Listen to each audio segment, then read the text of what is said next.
B12 energy melts at 1 800 500 1842. Again, that's 1 800 500 1842. One more time, slowly, for 2 free bottles today. Write it down, 1 800 500 1842. Now, Doc, I've seen these ads where they say that krill oil is 48 times stronger than fish oil. Is that true? Does that make any sense? Well, obviously these are the krill guys talking, right? Right.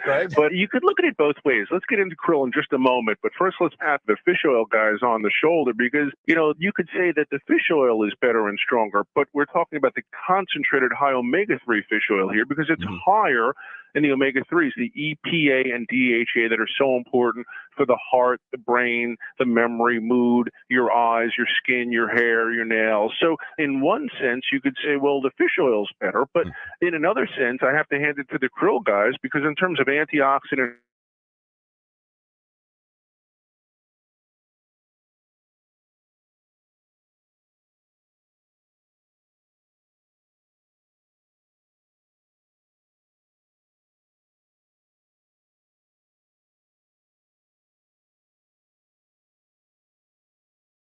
antioxidant power in the krill. And now, as we're getting older, 50-plussers like myself, I'm 52, and we don't make as many antioxidants naturally. Our antioxidant systems are kind of slowing down, and at the same time, we're producing more free radicals naturally. This is why we call it Krill Omega 50 Plus, extra antioxidant power and extra krill. Remember, 500 milligrams of krill instead of 300, that's 67% more. Plus, the vitamin D, so important for us. And this is just an incredible value proposition. I have folks that were going out and they were getting the krill separately and the fish oil separately, the antioxidants, the vitamin. You could spend $75 doing that. No kidding. You're getting it all for free today. This is the best of both worlds, this combination product with the krill and the fish oil. It's not one being better than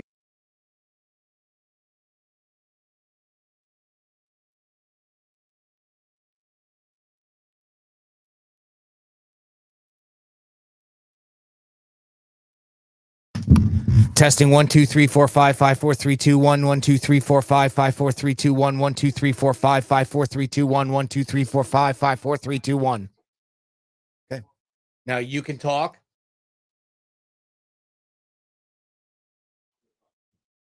My mic is muted. Can you hear me? It'll hear you, but you can't hear me because you don't have headphones on. Right. Okay, good. Testing 1 2 3 4 5 5 4 3 2 1. Okay, I can hear you. Yeah, that's easy. Him and you, he just can't hear me because he doesn't have headphones on. So that'll work. And then if you're sitting over here, then that mic will pick up. That one. Post. Johnny's chair. This is going to be Johnny's chair. I guess we're going to sit over here normally. So it'll be us three. Jesus fucking Christ. This is Johnny's chair? Yeah, this is going to be Johnny's chair. Okay. Let me see. Okay, actually, that's good right there. Well, that'll have to be good enough today. Okay, and then mine's okay. And then Why I do you got have to an do echo? yours. Why do you have an echo? I have an echo. Turn your volume on the computer down. Hello? Can you hear me? Okay. Hello? Hold on. All right, I can hear you guys. Oh, I can hear you too. Are Can you hear me? You have headphones or something? No, but I hear it from the speakers over from here. that. Okay, yeah. I can hear you. Yep. Can you hear me? Yep. Awesome. Okay. So now I'm going to get one more camera to point to you right now. Okay. Okay. And then if this works, we can use the system from now on. What we'll do is just work off these cameras so we won't have. So you got to plug in one more camera. Yeah, I'm going to Okay, plug in one let's more, do that. which is right around the corner. We're going to run out of time. 8:50. So this is Johnny's chair?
set up, which is why we're on live on Facebook. Once we hit 9 o'clock, we're going to go really live, and we're going to start the show. We have a great show this week. It'll be me, Johnny C., Mike Rauch from the mortgage firm, and Jimothy, our producer. And we've got a lot to talk about today. There's market updates where I don't even know all the subjects we're going to talk about because I'm trying to do the techno. So just hold on with us. Did you hear all that? Yep. Okay, cool. Okay, guys. Now, keep in mind, too, that as long as when I have the mic off in here, it's not going to go over there. Okay. And while you're... I got to get connected to Wi-Fi. This might be a challenge. Jimothy... Wi-Fi? I have the password. You don't have it set up? Okay. Hold on. I'll get it for you. You might need that connection. Okay. If I can't get Wi-Fi going. I had a problem when I was in Colorado. How are all the kids doing? Everybody going okay? Tiffany okay? Oh, Andres applied and got accepted to FIU. Nice. Down nice. down Miami. That's so cool. What kind of grades does he have?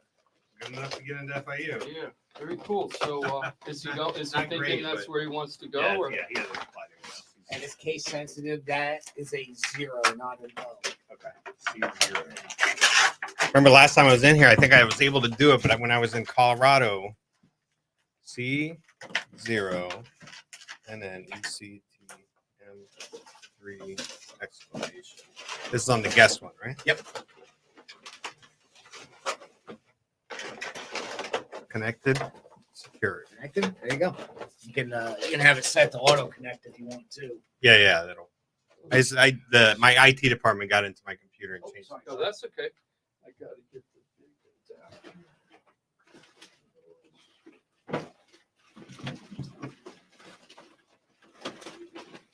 I almost brought the wrong head. I don't need my ones with the mic on.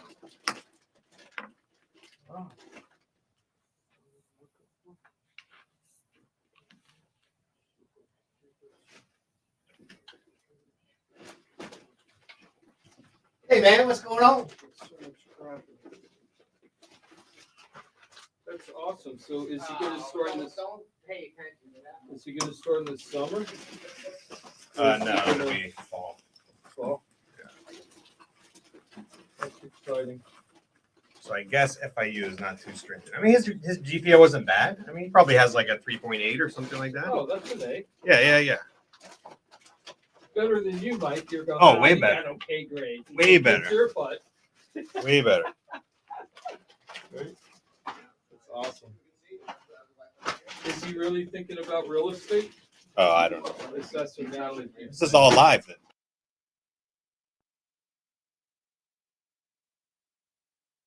Pretty quick because, believe it or not, 1,000 sounds like a lot, but it's not, Steve. On bigger radio stations, they move fast. Right, So right. call soon. Get your free bottle of the Krill Omega 50 Plus. Everybody's getting that. Don't worry, you're definitely going to get that. But if you're one of the first 1,000 callers, then you get the free B12 energy melts. You know, we need to talk about that one more time, but I want you to get that too, and I demand this because this is Krill Omega 50 Plus. We want this for the folks, hey, if you're in your 40s and you feel run down, it's great for you too, but 50s, 60s, 70s, folks in that age bracket, they're not absorbing the B12 as well because they're losing some of the intrinsic factors in the GI tract that are responsible for absorbing the B12. So now you put the B12 energy melt on your tongue, tastes delicious, and it just gets in there and boosts up those levels of B12. What do you feel? When you boost your level of B12, if you had been low, you feel more energy because B12 helps make the red blood cells carry oxygen to the tissues, helps burn your carbs for energy, great for the hair, skin, and nails, great for so many things.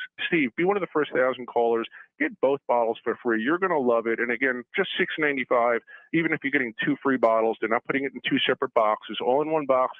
Just $6.95. Give it a try. You're going to do great. Within 7 days, you should notice great joint benefits. You should notice energy. You should notice quality thinking. Don't miss out. Get your 2 free bottles. You're going to love it. And that number is 1-800-500-1842. What's great about this, you pay for the shipping, only $6.95, and then you get to put it to the test for yourself. Even the shipping, by the way, it's 100% refundable, so there's absolutely nothing to lose. That number is 1-800-500-1842. Now, remember, Krill Omega 50 Plus features these tiny power pack soft gels, which are so easy to swallow. Plus, they're super concentrated and they're ultra purified. But the special offer, it gets even better. As Dr. Levin told you, if you are one of the first 1,000 callers from this weekend's radio show, Purity is going to give away a free bottle of their delicious B12 energy melts. You're going to love these B12 energy melts for an instant burst of natural energy that you can enjoy every single day. Now, to get started on this double free offer, you got to call 1-800-500-1842. 1-800-500-1842. Now, the special offer is not available in stores or online, only through the special hotline set up for today's show only. So call right now for your free bottle of Krill Omega 50 Plus and your free B12 energy melts by calling 1-800-500-1842. Again, 1-800-500-1842. One more time slowly for your 2 free bottles, 1-800-500-1842 right now. The preceding was a paid advertisement for Purity products. These statements have not been evaluated by the FDA. This product is not intended to diagnose, treat, cure, or prevent any disease. Supportive but not conclusive research shows that consumption of EPA and DHA omega-3 fatty acids may reduce the risk of coronary heart disease. Hey, it's Rover. Catch Rover's Morning Glory weekdays from 6 to 9 a.m. on Real Radio. Just tell your smart device to play Real Radio 92.1 on iHeartRadio. Of course, your favorite station is on the free iHeartRadio app. Take us with you anywhere and listen anytime. Plus, get thousands of other stations and playlists all free. Download our free iHeartRadio app for all your music, radio, and podcasts. iHeartRadio. Every small business owner knows business happens everywhere. The office, the warehouse, or on the road. And no matter where it takes you, there's one solution to help your business thrive. Comcast Business Complete Connectivity. It's the largest, fastest, reliable network with advanced gig speed Wi-Fi and cyber threat protection in one solution. Plus, add Comcast Business Mobile and you can save up to 60% a year on your wireless bill. Get started for just $40 a month for 12 months with no annual contract when you add mobile. And ask how to get up to a $750 prepaid card. Flight 291 is now.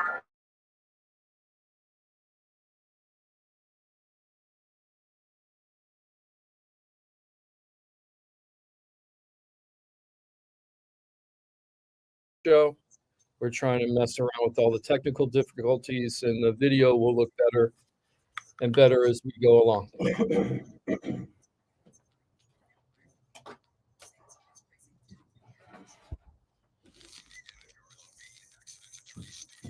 Cam, I think I only can share one Facebook thing at a time. We'll have to deal with it later. 100-747 free. That's 1-800-747-3733. Real Radio 92.1 is WZZR West Palm Beach, an iHeartRadio station. Download the free iHeartRadio app for all your music, radio, and podcasts.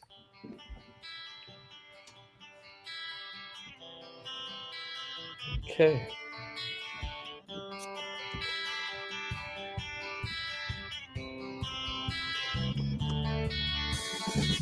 Navigating today's real estate market can be tricky. Want to buy or sell a house, finance or insure a house, or stuck with a house and don't know what to do? Florida Talk Real Estate has been your local one-stop real estate shop since 2012. Get the advice you need from your local real estate pros.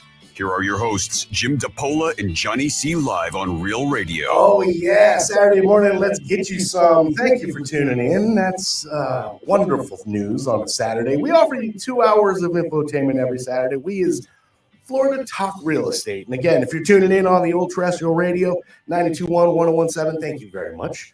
Of course, maybe possibly streaming live with us on a Saturday morning. Facebook, Florida Talk Real Estate on Facebook. That's where you'll find us.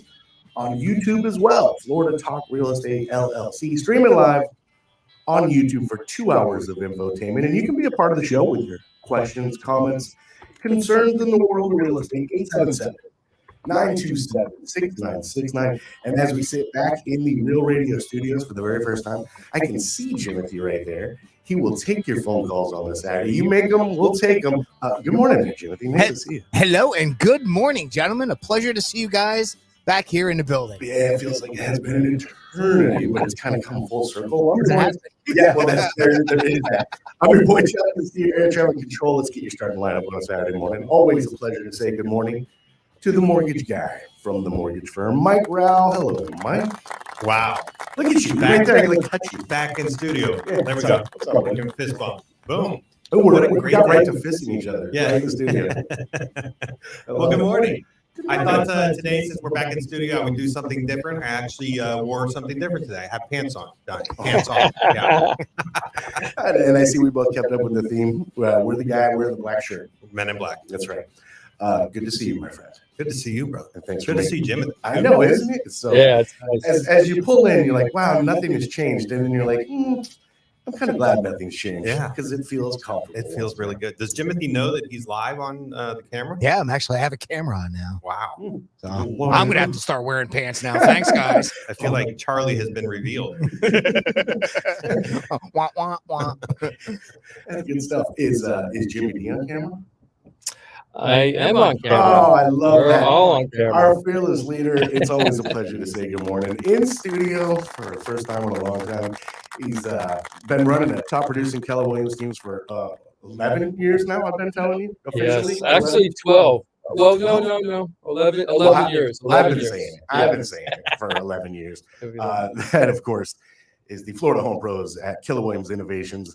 Jimmy D, Jim DePola, how you be, my friend? I'm doing good. I'm so happy that we're back in the station. Do you know it's almost 2 years to the week since they shut us down? It was March 2020. Okay, see, I was thinking, all right, you're there. I was adding a year to it, but Yeah, Jeannie.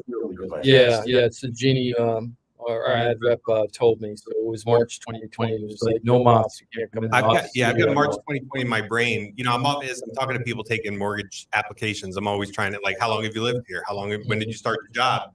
And March 2020 is one of those dates that I kind of trigger people's memory with. I say that's when that's when everything shut down. March 2020. That's when everything shut down. Yeah, so that's why I'm 3 years. In my head, it's 3 years. You said 2. Oh yeah, is it 3 years? Wow, it's almost 3 years. I forgot it's 2023. Yeah. Holy moly! I can't believe. Yes. Yeah. Wow, I can't believe that. That's amazing. So I'm really glad that we're back in studio. We're excited. We're going to be changing around the camera systems for Facebook and YouTube stuff later, so that when you don't, when you're driving around in your car and you're thinking, man, I really want to get this, but I got to get on my car, I got to go do something. All you got to do is go back to Facebook, YouTube, Florida Talk Real Estate. You can go to the iHeartRadio app and you can catch the reruns there. It's a really great way to keep up, and also like, oh, I wanted to find out about that refi question. I don't remember who to call. You just go there, you'll find Mike, and of course, you could always go to the FloridaTalkRealEstate.com channel. We're there 24/7. And one thing I like about our group is that if you call our 888 number, we have a 24/7 live hotline there. So somebody answers the phone. 888-973-7828. Yes, so anytime you can call them. We have a 24/7 answering service. They'll take down your information. They'll get it to us. I get an email and a text almost immediately. So that is one of the best ways to contact anybody in this group. Right One Insurance, Journal Beach with Ross. He'll be back here next week. You have title questions. We got Tried and Title. You have legal questions. We've got the law office of Paola Grasker. We've got, of course, Mike Rauch from the mortgage firm, and of course Jimmy D, me, to help people buy, sell, or invest in property. So we have your one-stop real estate shop there, guys. And so glad to be back in studio. We've been getting our regular listeners coming in all the time. Keith, thanks for stopping by today. I really appreciate it. And anybody that has any questions, all you got to do is either text us, email us, or you can go on Facebook and YouTube right now and ask a question, and we'll answer anything you got. We got a lot of stuff to talk about today, guys. I'd like to do the market update. It came out while I was on vacation, so we didn't get to talk about it. I'd like to talk about what happened at the year end, because, this is a great example, I thought, when I was doing the statistics yesterday, of how what you read in the newspapers or in the news in general.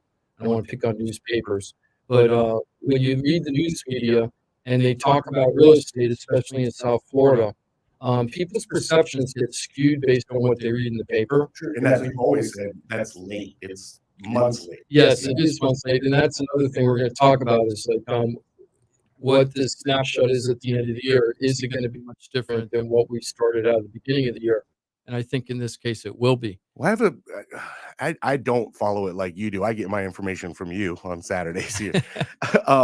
But I read a lot. It's kind of Yes, in my you do. nature. Mhm. One thing I read, which I think might be an indication of what you're about to tell us, was that lumber is going up, which is probably an indication that construction's kind of maybe getting back at it. So I'm real curious to see if your numbers you're about to share is going to kind of bolster that. I didn't do a lot of they don't really talk about a lot of new construction in the market report, But I would imagine it would reflect on but what you're showing. what you're saying, what you're saying right now, I just read a report from an agent that represents DR Horton. He's like a regional manager guy. Sure. And he put down all the projects that are going out right now for DR Horton.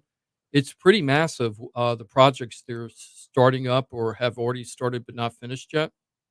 It seemed to be a lot of townhomes, Oh, yeah. townhome communities, not as much as single family. But what the first thing that popped in my head is like, wow, they're in. You know, DR Horton right now is in, meaning like they're not slowing down. It looks like they've actually kicked it up a notch, Right. which falls into the demand for lumber and things like that. There it is. In So- as in not quite all in, but just in. Yeah, I Like, know. in that context. I don't know the developers enough to tell if it's. Oh, I was going to say something, but I'm not going to do that. It would be too inappropriate. But, I know what it was. Radio. I was about to say it. but I don't know the companies well enough to know if they're all in. But they're definitely not slowing down because we've been talking about how the developers, the builders, that index of positivity index or whatever they call it, and the builders are always negative. I always joke about it on the air. No matter if we're in a good market or bad market, they're always like, when we had that crazy market for the last year and a half, the builders were complaining that that there was a supply chain problem, which there was. Okay. Then they complained that the interest rates were too high, right? Then they complained that the costs were too much in order to do affordable housing. So they're always complaining about something. It seems like the builders are just never happy. All groups. They're seems a grumpy legit, though. group. I mean, I'm pretty sure we could all bitch about that. Yeah, but you know what? It changed a lot. One of the reasons why we're in such big trouble right now, we have such short inventory, is that when we started improving after the last bust, so things started getting better 2013, right? But they didn't really start building until many years after that because they were so shell shocked as to what happened in that crash. Right. And that put us like 1.5 million homes behind what we needed for growth. And that's what really spurred the inventory problem that we had, was the developers not giving us new places to move to. We had to stick with the stuff we had, and it was like musical chairs. People were just moving from one used home to another used home when a lot of them would have bought new homes if they were available at the time. And the other thing the developers did is when they did get back to building, they really didn't do median home value prices. It was all luxury. All the developers were building luxury. There wasn't anything for regular Joe Schmoes like you and me. You know what I mean? Here in So- South Florida. Yeah, I'm talking just South Yeah, Florida. I'm not yeah. talking nationally because I don't know nationally. Well, and even some of the ones that you thought might kind of be affordable, like I can think of some developments out west, right? Where you're like, oh, this is going to be great. And then you start seeing the pricing set in and you're like, Sure. that's actually not quite what I was thinking, but they did well. Well, let's talk about that now. Let's talk about the market statistics. So I'm gonna use like quizzes on this stuff, okay, just to give you an idea. You ready, okay? Mike? So we're gonna talk about quizzes. Let me get the stats up. Hold on here. I didn't know there was going to be a test. Yeah. Yeah, I'm all looking. the tests. I'm finding it hard to concentrate 'cause we're back in studio. I'm looking at the video and I know it's kind of weird, right? what's It up with feels- my lighting, guys? Why am I I don't look know. like You I'm look pale. kind of you look like a Johnny looks whiter shade of perfect. pale. You look Do I? whiter shade Yeah, of pale. you look great because you got like your hat brim. You're looking mysterious over That's there. what's up. Jim looks good, and I look like I haven't seen the sun in months. Huh. Does anybody else want to make the ball joke or no? Oh yeah, am I shining? So shiny. Yeah, I can't see There you, we so go. I don't know. Yeah, I just need That's a very, Yeah. very What- diva-like of you. What the hell happened, Mike? I mean, your father has hair, your brothers have hair. What the hell happened? Well, I wish I knew. Hair comes from your I know mother's father's right, side. Yeah, right. yeah. I don't that's even true. know if that's true. That's No, what I've that's always what heard. we always heard. I heard the yeah. same thing. I'll say that my grandfather, both of my grandparents, my dad's father was bald early, young, Uh-huh. and my mom's father he still has hair, but he's balding, right? Oh, so that's he's true. balding. Yeah, so, but he's ancient. yeah. Well, Wow. yeah, still Sorry, alive. Mike. Still No, kicking. he's awesome. No, Yeah, he's awesome. he's doing but, great. But he's in his 80s, Yeah, right? both He's my like mom's in parents are in their 90s. 90s. Yeah, God bless and they're them. I still knew they're they were still old. kicking Yeah. around in Iowa. Yeah, they were hard workers. awesome. You know, That farm soil, life. Yeah, farm Yep, life. farm life. Absolutely. Living good 90? Like, Yeah, oh, getting around. that's Yeah. beautiful. They're about to. My mom's going to be take them to Wyoming to see the Nice. Grand Tetons Traveling in the 90s. summer. I Yeah, love yeah, it. Oh, that's beautiful. they're doing great. Yeah, they're And have more hair than you. He does. Yeah. Yeah. Yeah, That Mike's sucks. very blessed with the awesome family. Everybody over there. I've met a Oh, lot of them. They're all Not they're all awesome great. hair genes, but awesome. awesome Sorry, I family. brought it up. My, Yeah. my apologies. Hey, I'm the You're one. not sorry. I'm the one that continued with it, right? I'm the one that continued with it. I just need to borrow Johnny's hat or bring my own. Well, then I show my balding. So what the hell? So, with the market stats, almost all the counties have identical stats. So we're not going to go into each county. It gets a little complicated on the radio anyway. So you're going Vero to We Miami-Dade? do Indian River to Dade County, all the 6 counties. So it's going from north to south: Indian River, St. Lucie, Martin, Palm Beach, Broward, Dade. There it is. Okay. Almost all the stats are identical, like really identical, like statistic wise. There's one outlier. It's Port St. Lucie. Port St. Lucie is almost always the outlier. I'll tell you why when we get to that. But so let's go over a couple things first. Median sales price, which is the one I like talking about the most. So median sales price is for that month. What was the median sale for? And we're going to stick with single family homes because if we start breaking out to condos and townhomes, it just gets crazy. So we're going to stick with single family. But with the single family home, median sales price means if you take all the homes that were sold that month and the median number is half of them sold for more, half sold for less. So it isn't taking the average and then dividing, right? And the reason why realtors stick with that number versus the average is the average can be skewed way more by a lot of big sales. Like if Palm Beach sells a $50 million unit, in 1 month and they have a 51 sale for $50 million, that can skew the whole county for the whole month. Absolutely. So the median sales price is the one that we kind of consistently use, and media uses that all the time. The news organizations use it all the time. But what they always do that drives me crazy, that makes it hard for people to understand what's going on when they're thinking about what their house value is that what they do is they do a year-over-year statistic. So what they say, for example, the December report is going to say, this is where we were today, and then this is where we were 1 year ago today, last December. But when you're trying to determine the value of your home for a refi, like with Mike, or trying to sell your home with me, okay, Uh-huh. that year ago statistic is useless, Mike, right? Does that help you at all in order to determine the value of the house to do a refi, something from 1 year ago? Only if there's nothing else that's sold more recently, right? But- so that's if- impossible. Yeah. So appraisers are really, if it's outside of 6 months, they're not even supposed to consider it as a comp. So I actually happened to have an appraiser recently who threw in a couple comps that were like 9 months old because there just wasn't anything in that neighborhood that sold that was similar to that house. So he had to reach out, but then he adjusts for that, right? So you adjust for market. And in this case, 9 months ago, that market was hotter, so we're talking what, April, May of last year, that market was almost the tippy top, right? 2022. It was. So he had to make adjustments. So yeah, you're right. Definitely. The more recent the sale, the more comparable it is to the current market. So when you read the stories in the papers or you see the headlines locally and they talk about year over year sales and you see these numbers, 14% year over year, 20% year over year, 10% year over year, it's really kind of looking backwards and saying, yeah, that was a pretty good, we're doing pretty good to back then, but how are we doing right now? Because this, when you're thinking of doing a refi or getting a second, a HELOC, a home equity line of credit, or you're thinking about buying a house or selling a house, all the appraisers are going to care about is like what's happening right now. They don't care what happened a year ago, and you shouldn't either. Yep. Unless you just want to know what, how your house is growing or not growing over time. Right. But even then, it's just a blip a moment. So keep that in mind when we go over these stats. Now, let me get out my grannies here. Just a blip in moment. So you set all that up, but you're still going to give us the year-over-year numbers. We're going to do it right. Okay. Well, no, we're going to do that, but we're going to do that. But I'm also going to, it kind of proves a point that I had last year. Okay. So when we were talking about this last November, a year ago, November, about what was going to happen in 2022. So I pulled up Palm Beach County.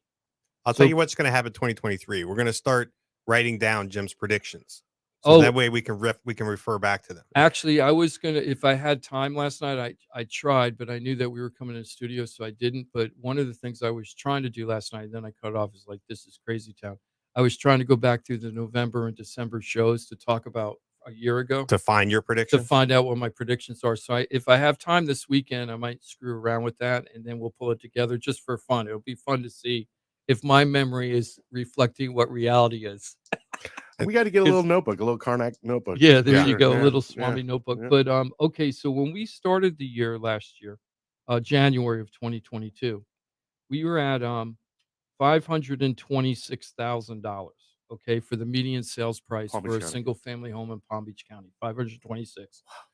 To be honest with you, Broward, Dade, Palm, they're almost all the same numbers. It's within $10,000 up plus or minus. So we're looking at South Florida basically. So we started at 525. Okay. Last year, everybody said that overall it was a pretty good year until the last quarter. Mhm. So where do you think we landed from the 525 to the end of the year? Now, you remember everybody said that we were going to have like 10% increase in prices last year. Remember all the Increase or national, decrease? no, the national economists at the beginning of 2022 were predicting All right. some of the range was 5 to 10%. I'm not going to make my own prediction, but I heard recently, I was at a thing, and one of the speakers said that nationally it was pretty much a 10% decline, but in Palm Beach County it's a 1% increase. So I'm going to go with 1% increase. So we're up to 530 something. Okay. I like the way you think. I was actually going the other way a little bit. Mhm. Of 515. Okay, so we ended up at 545, which is a 3.8% increase for year Normal. over year, which is a normal. That's a normal Florida market. Yep. So what people don't know is that for the last 30 years, if you average out Florida, what you would normally expect is Florida to get 3 to 4% appreciation, and that nationally people usually got 2 to 3%. Florida always seemed to do a little bit better because we're Florida. Yeah, we're Florida. It's a destination state. So I fought my instinct on my guess because if I recall, the prediction you had and I agreed, and I think Mike was on board, is we'd have a normal appreciation. I thought normal or maybe even a little bit of loss, and we're kind of there. And I'm pretty sure you were on board with that, where we weren't going to have this 10%, 14% crazy town like we had. We get to quote unquote normal 3-4%. Well, so yeah, so exactly. So we had a normal. Almost every county. I think there was one county that didn't. Dade County had. See, I got influenced. Now, Mike, if we had started with Dade County, Mike, you would have been right because it was 1.1% appreciation. Yeah. Dade County did the worst out of everybody. Martin County was Martin County. Now, this is why Martin County, I don't talk about it a lot, even though I love Martin County. Not enough sales. There's not enough sales. No. 131 sales last month, right? What's that compared to Palm Beach? Like 1,000? Well, in normal times, we're 1,600 sales per month. This is single family only, too. We're not even talking townhomes, townhome, but 131 homes sold in Martin County. That's it, the whole month of December. But they had a loss of 3.4%. But I don't really count it because they were at they started out at 569 and they closed out at 550. Okay, is where they're at.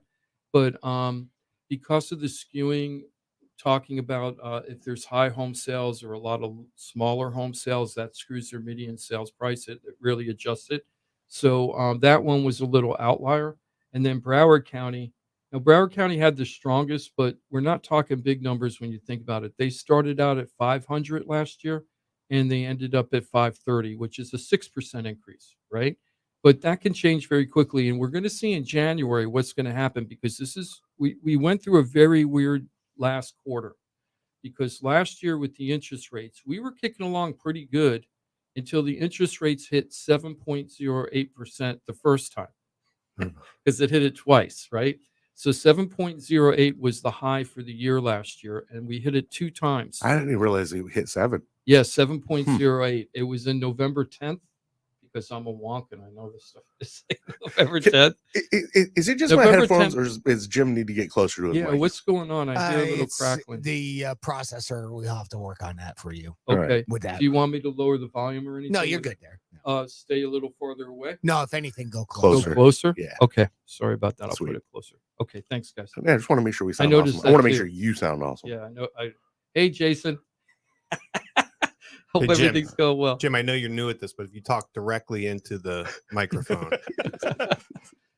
I still haven't got the omnidirectional, unidirectional microphone system down yet. I still don't understand. He's what always, that means. I'm telling you, always. It's been over Every here. time, yeah. Over here. Yeah. Like this one. Yeah. And so, Okay. I'm looking at the chart. You're right, Jim. November 10th, 2022, 7.08 on Freddie's weekly report. Yeah, the weekly report. And then, Mike, where was it? 7.08 earlier. October 27th. Oh, so it was a pretty tight area. So we Yeah. went through that thing and everybody was going nuts. The Fed was raising the rates 0.75% every time they were meeting. Yep. Everybody was going nuts. So we had that really crazy time where we went. And last year that's what I love about real estate. It's different all the time. It's just a dynamic industry. We started out at 3.11 January 1st, and then we got all the way up to 7.08, and now we're down again. We've dropped a point from the high, which is really, really great. And we're going to get into that more specifically. But with the with the local stats for the sales prices, think about this. If you were thinking in January that you weren't going to sell your house, right, because you thought the market was changing, you still had appreciation over this year, right? A lot of people think that there were a lot of losses this year. There weren't really losses. Prices are still going up. And that's what people have to understand in today's market. I mean, we're talking right now in 2023. If you're sitting around waiting for the market to change that you think it's smart to dip your toe in the water, you've missed the market already, because it's changing that fast. It's changing so much dramatically. So let me give you an example. If you were seeing the 7.08 interest rate in October and you're like, I'm out, I don't want to do anything, which is a great majority of the country. As a buyer, you mean? As a buyer, Yeah. right? And I'm out. These interest rates are too high. Or Mike as a seller, because a lot of people were not selling because the interest rates were too high. I know, because I was talking to them. Because they had to buy also. They had to buy afterwards. Why am I going to give up my 2.75 interest rate to go Sure. get something at 6.5, right? Well, what they're missing is the buyers, especially if they're like, well, I'm going to wait, and then we had a point drop very dramatically, and it could go up a point very quickly again. The Fed's just increased again a quarter point yesterday or 2 days ago, which is good. They're slowing down, but you might miss the market. And what I was telling people at 7.8, go to Mike anyway, get pre-qualified, know your numbers. That way, if the market changes and you're ready to do, you have to be prepared to do something then. And Yeah. if you start messing around with it, by the time you go through the process, the interest rates might go up again, right? And you know what's maybe interesting, Jim, is so people who were in that position, they don't care about February or January this year compared to January last year. What they care about is now to when they were first considering buying, which is and if you take like January of 2023 and compare that to May, right, or even June of 2022, what kind of change have we seen in price since then? Because that's going to tell you the direction of the market, right? It peaked at a certain number, and now where are we at now? So what was it like May? Do you have that easily? What was May 2022? For the median sales price. I'll tell you what the peak was. I got it right here. And I forget if it was May Here or it is. June. What do you Yeah. think it was? It was I probably think it was May. Okay, it was actually July. it was July was the peak. In Broward County, we had all the way to 600. We're at 550 right now. Uh-huh. So that's what I'm trying to tell people. If you take $50,000 off of 600, Mike, if you could do the calculation, I think that's like 8%, right? That's an 8% drop. So compared to 12. It's no, off of 600. 10 would be 60.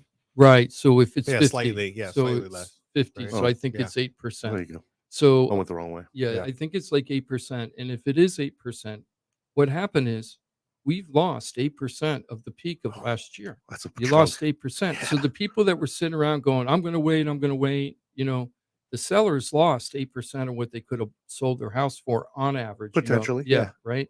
And the buyers might have been doing a little better, but their interest rates might have been higher because the interest rates were way lower than they are today.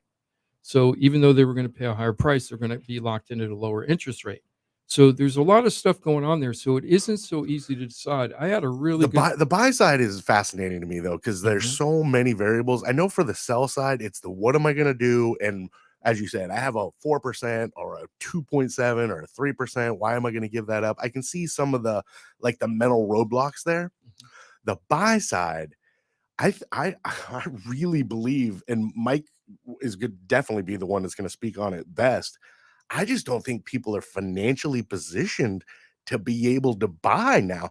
And if they're close now, it's only going to get worse. I know you guys have read articles on the credit card debt that's just mounting and mounting and mounting and mounting and mounting. Yeah. It's like bubbling right now. Yes. The auto industry is seeing the same thing. So the debt counter is running on not all Americans, but a vast majority. And every time these things take up, there goes a bunch of your buying power. There's a bunch. I just don't know how big the segment of the population that want to buy or even positioned to buy right now. Yeah, I mean, I can let's give like a real world example. Is when I talk to people all the time, one of the questions I ask, and I talk about this with you guys, is I'm telling people what they qualify for, right? Like what you qualify for, that's the max number, right? And then what I ask them to think about, and what many people do think about, is what can they afford, right? And that's a totally different number. And a lot of times, the easy answer to what do you want to pay is, well, just as little as possible, right? I don't want to pay less than I'm paying now, right? And the people, especially renters, I want to pay less. Here's a real world example. I think we qualified when we bought our house in 2014. It was like 350 or something, 330, something like that was our top end, and we bought for 250-ish, 230. I don't remember. 226, something like that. And we were way more comfortable there. We got a lot of house for that in Palm Beach County. I mean, I'm not complaining, but that was our comfort zone. Yeah, and for me, it's about payment, right? So what are you paying? Less. What are you paying right now? How does that feel budget wise, right? Are you really, really tight? Are you able to put money away? If you go higher than that, are you going to be able to make it? Are you going to have to stretch? Can you squeeze this part of your budget to do it? And is there more room to increase? Because you may get more increases in property insurance. I definitely talk to people, right? Homeowners insurance, property taxes, like those things. Homeowners Definitely, insurance. I talk to people about because they should be thinking about that. So that it gets back to the question. Yeah, so on the buy side, people are thinking about that, Johnny. You sent that article, consumer spending is down. Savings are starting to be depleted. Yep. And people are nervous about what's going to happen. So, yeah, I definitely see that on the, boots on the ground. I see that. And that, again, that's what's expected, because that's the transition of how we kind of fight the inflation and deal with spending. Has to stop if inflation is going to really, really get impacted. And the more we as the population continue to overspend, inflate, we can't fight the inflation. Like, we're tugging against the Fed constantly. And we're all bitching like, oh, why is everything still going up? It's like, well, we just keep spending like we're printing it almost. We're the number one consumer in the world. Yes, and we are. That's always will be too. If you give us the we're leash. the money makers for every other country in the world. Basically, in a way, because we are the consumers. Flat out. We're total consumers, and we don't know how to stop. I understand it's like this frenzy thing. Well, you stop by not giving the leash. Like it's overspending money that we don't have. What I've experienced at my age is that there's a lot of people that just going to spend whatever angle they can get. That's what they're going to do because we're America, right? Yeah. And the thing is that we have to. It's almost like we're the puppies that you put. They get into the whole bag of dog food and they won't stop eating. They just won't stop, right? Yeah. They just won't stop. They'll just eat until somebody tells them no. Now, not all dogs. Some dogs you can leave food out and they'll just eat when they're hungry. So there are people that are very fiscally responsible. The And majority those are the ones that have been buying houses and taking advantage over the But last. the majority of puppies are going to sit there and eat. That's the great majority. And what So happens is that they do it until something bad happens, right? So last economy where we had, because everybody, I'll tell you what, I think this would be a great time for a break because I want to talk about like there's so many people asking, are we going to have a crash? Are we going to have a crash? You don't know how many conversations this week alone where I was telling people about a crash. So let's continue with the market stats after the break. We're going to talk about like where exactly we are in the market right now. This information is going to be really valuable for anybody that's thinking that they have a real estate need, but they're not sure what to do. This will be really good information. All right, beautiful. So 4-minute quick little reset here. We'll get back at it. You can be a part of the program if you want to be involved in the conversation or you have a question that you'd like answered. Do not be shy. 877-927-6969. You can line up that call right now. We'll be back in 4 minutes. Of course, always remember, if you're not comfortable on the radio, I totally understand. I still not very comfortable myself. That's why I go to FloridaTalkRealEstate.com. That's the one-stop real estate shop. You have access to the entire team. Pros. They're professionals. They know what they're doing, and they treat you like your family at FloridaTalkRealEstate.com. On Facebook and YouTube as well. It's Florida Talk Real Estate. Great to have you with us every Saturday. Florida Talk Real Estate right here. It's Real Radio. Got something to say? I got something to say. Text us at 47142. Start your message with Real Radio. Standard data and message rates apply, and don't text while driving. For more information about contests on the station, visit realradio921.com/rules. From the Gordon and Partners Weather Center. Have you or a loved one been injured through no fault of your own? Call 561-333-3333 or go to fortheinjured.com.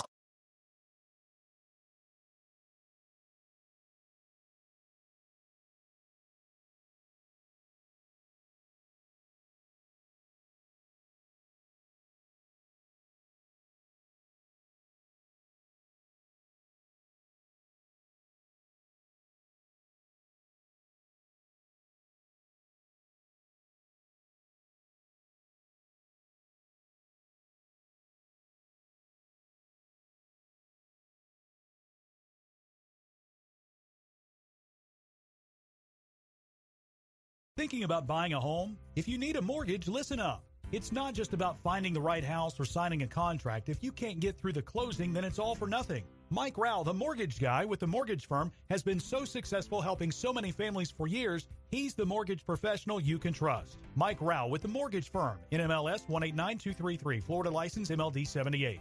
Equal housing lender. Call 888-973-7828 or go to FloridaTalkRealEstate.com. Your one-stop real estate shop. Thinking about buying a home? If you need a mortgage, listen up. It's not just about finding the right house or signing a contract. If you can't get through the closing, then it's all for nothing. Mike Rauch, the mortgage guy with the mortgage firm, has been so successful helping so many families for years, he's the mortgage professional you can trust. Mike Rauch with the mortgage firm, NMLS 189233, Florida license MLD 78. Equal housing lender. Call 888-973-7828 or go to FloridaTalkRealEstate.com. Your one-stop real estate shop. Thinking about buying a home? If you need a mortgage, listen up. It's not just about finding the right house or signing a contract. If you can't get through the closing, then it's all for nothing. Mike Rauch, the mortgage guy with the mortgage firm, has been so successful helping so many families for years, he's the mortgage professional you can trust. Mike Rauch with the mortgage firm, NMLS 189233, Florida license MLD 78. Equal housing lender. Call 888-973-7828 or go to FloridaTalkRealEstate.com. Your one-stop real estate shop. Thinking about buying a home? If you need a mortgage, listen up. It's not just about finding the right house or signing a contract. If you can't get through the closing, then it's all for nothing. Mike Rauch, the mortgage guy with the mortgage firm, has been so successful helping so many families for years, he's the mortgage professional you can trust. Mike Rauch with the mortgage firm, NMLS 189233, Florida license MLD 78. Equal housing lender. Call 888-973-7828 or go to FloridaTalkRealEstate.com. Your one-stop real estate shop. Thinking about buying a home? If you need a mortgage, listen up.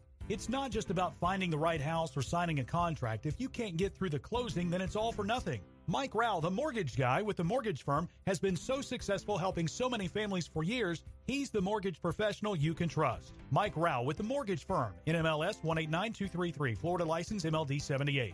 Equal housing lender.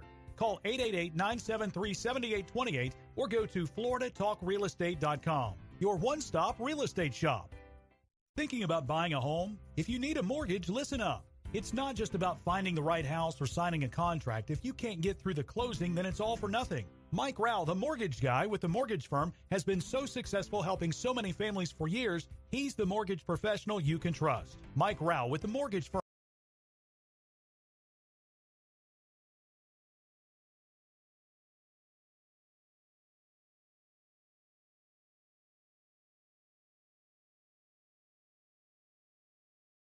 TalkRealEstate.com has you covered. That's FloridaTalkRealEstate.com.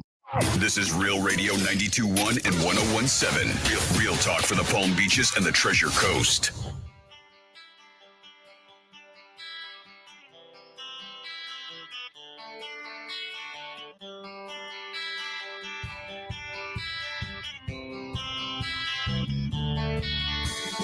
This is Florida Talk Real Estate with Jim DePola and Johnny C. Got a question for the show? Call us live at 1-877-927-6969. That's it. That's your toll-free number, and we got plenty of time remaining on a Saturday. 2 hours of infotainment is what we deliver you every Saturday. Florida Talk Real Estate right here on Real Radio. So, about an hour and a half remaining for you. Thanks for being with us.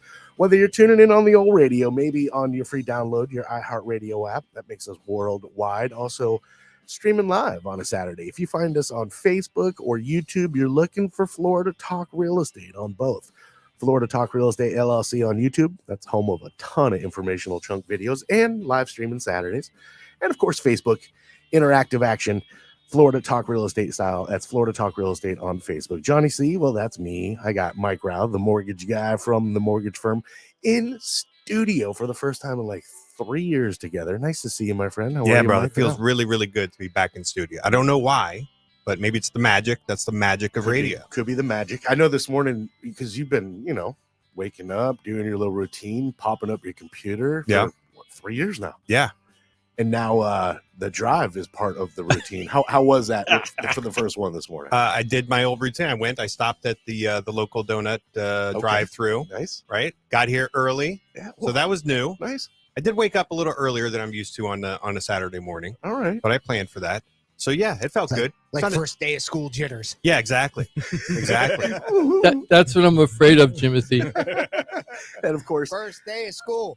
First day of school. Oh, man, I don't want to go to bed. That, of course, is the melodious tones of our producer extraordinaire, producer of the Penthouse, the Locker Room, kind of do all at Real Radio for many years. Jimothy, how are you, my brother? Doing mighty fine, Mr. C.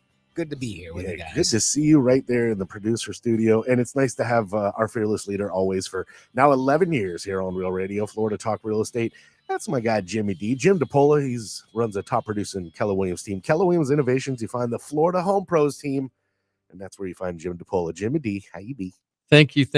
I was thinking about that driving over here. It's like, oh, it used to be so nice not to worry about if Mike's going to show up on time or not, right? Because you were famous at getting here, plus or minus 3 minutes to airtime.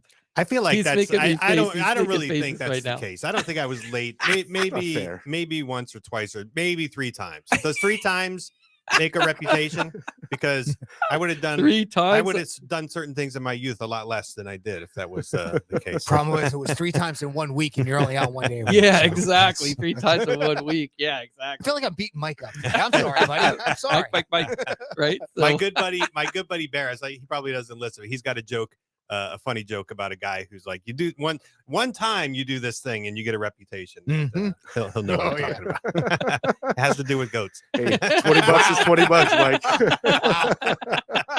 $20 is $20. I think I watched that video just this morning. Again? that was funny. We were talking about the market and what happened for the whole year last year. At the beginning of last year, the interest rates were super, super low. It's funny how much 12 months makes a difference, and it really wasn't 12 months. It was really like 5 months was really where the change happened. Difference 12 months makes. That has a ring to it, doesn't it? What a difference. What a difference 12 months makes. Yeah. Is that a song? I think it's what a difference a year makes. Yeah. Yeah. There's your age. Jimmy. That sounds better. Now, That if sounds we better. did make a prediction, Jim, because we did a video on rising interest rates and the implications of that on buyers, right, and potentially even sellers. And we were predicting, it was kind of like 3-ish at the time, and we were like, well, what happens if it goes to 4? What happens if it goes to 5? And then we didn't do what happens if it goes to 7. We did not. No, I didn't But think that's we what would happened. hit 7. Yeah. At the beginning of last year, this is what happened. The Feds were just starting last year. They were in the process of jacking up the interest rates for the Fed reserve rates. They did it 9 times now. As of this week, 9. they've had 9 increases, I think 8 times at 0.75. Now they're getting the reputation. You see? Yeah, exactly, right? I hope we don't go Spinal Tap. This one goes to 11. What happened is that all the economists back in November of 2021 were trying to figure out what 2022 was going to look like.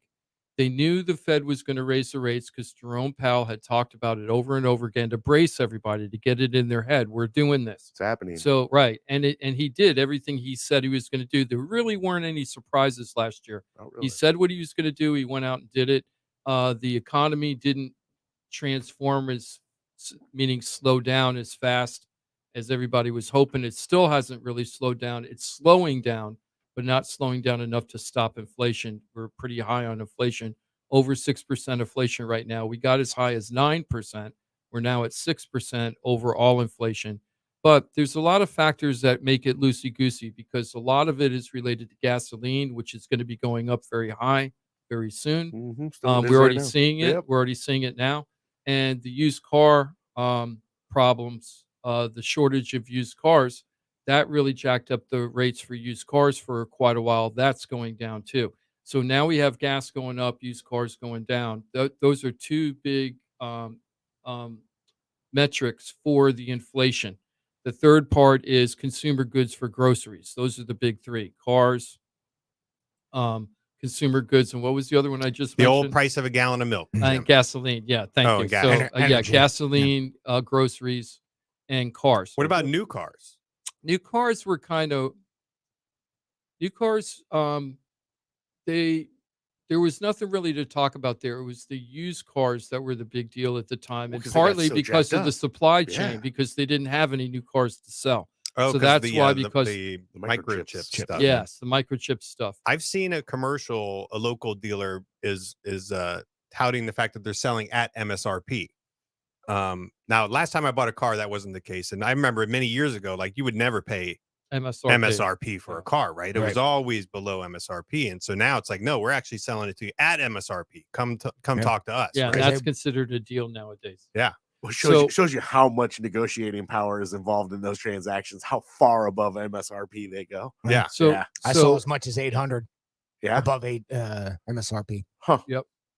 And so I'm sorry, 8,000. Oh, yeah, I was I knew saying what you meant. 8,000. Yeah, I was gonna say, I knew what yeah. you meant. Yeah. So Nobody wants to correct Jimothy. yeah, We're like, oh, look at 800. Yeah. Okay. So Yeah. back in November of 2021, the economists were trying to predict, this is very common, just like they did for this year. They do it every year. What's going to happen in the real estate market next year?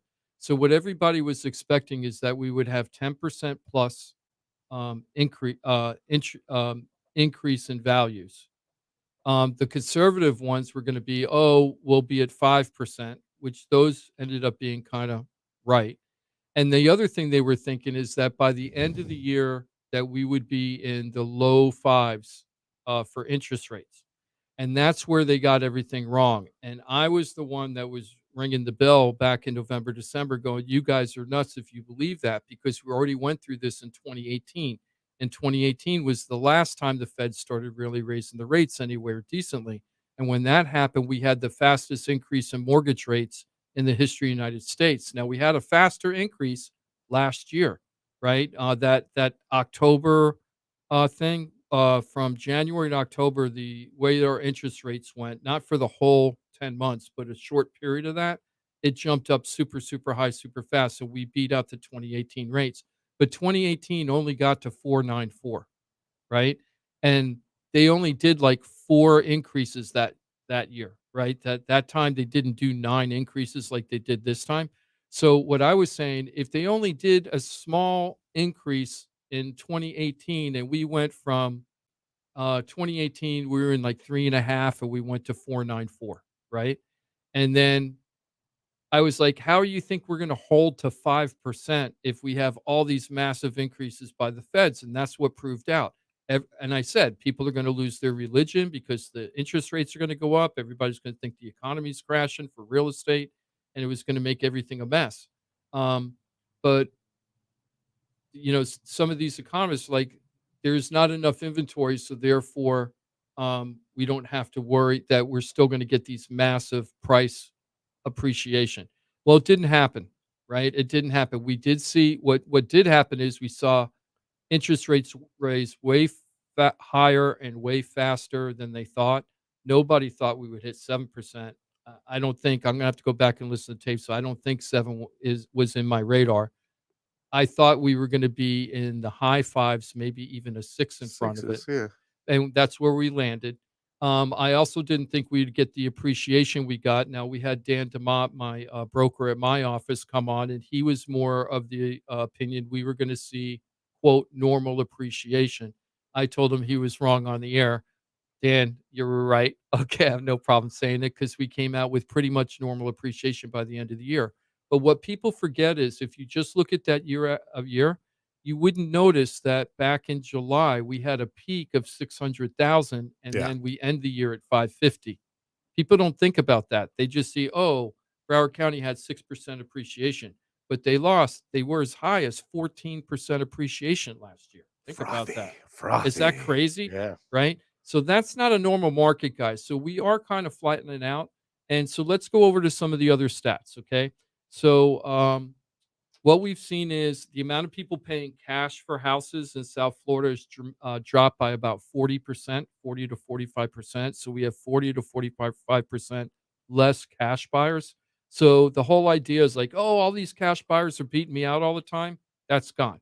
Okay, now we're into like a normal cash buyer market. We're down to a percentage of what you would expect to have normal cash buyers in there. Yeah, because we were in Crazy Town where, we were having contracts in like a day.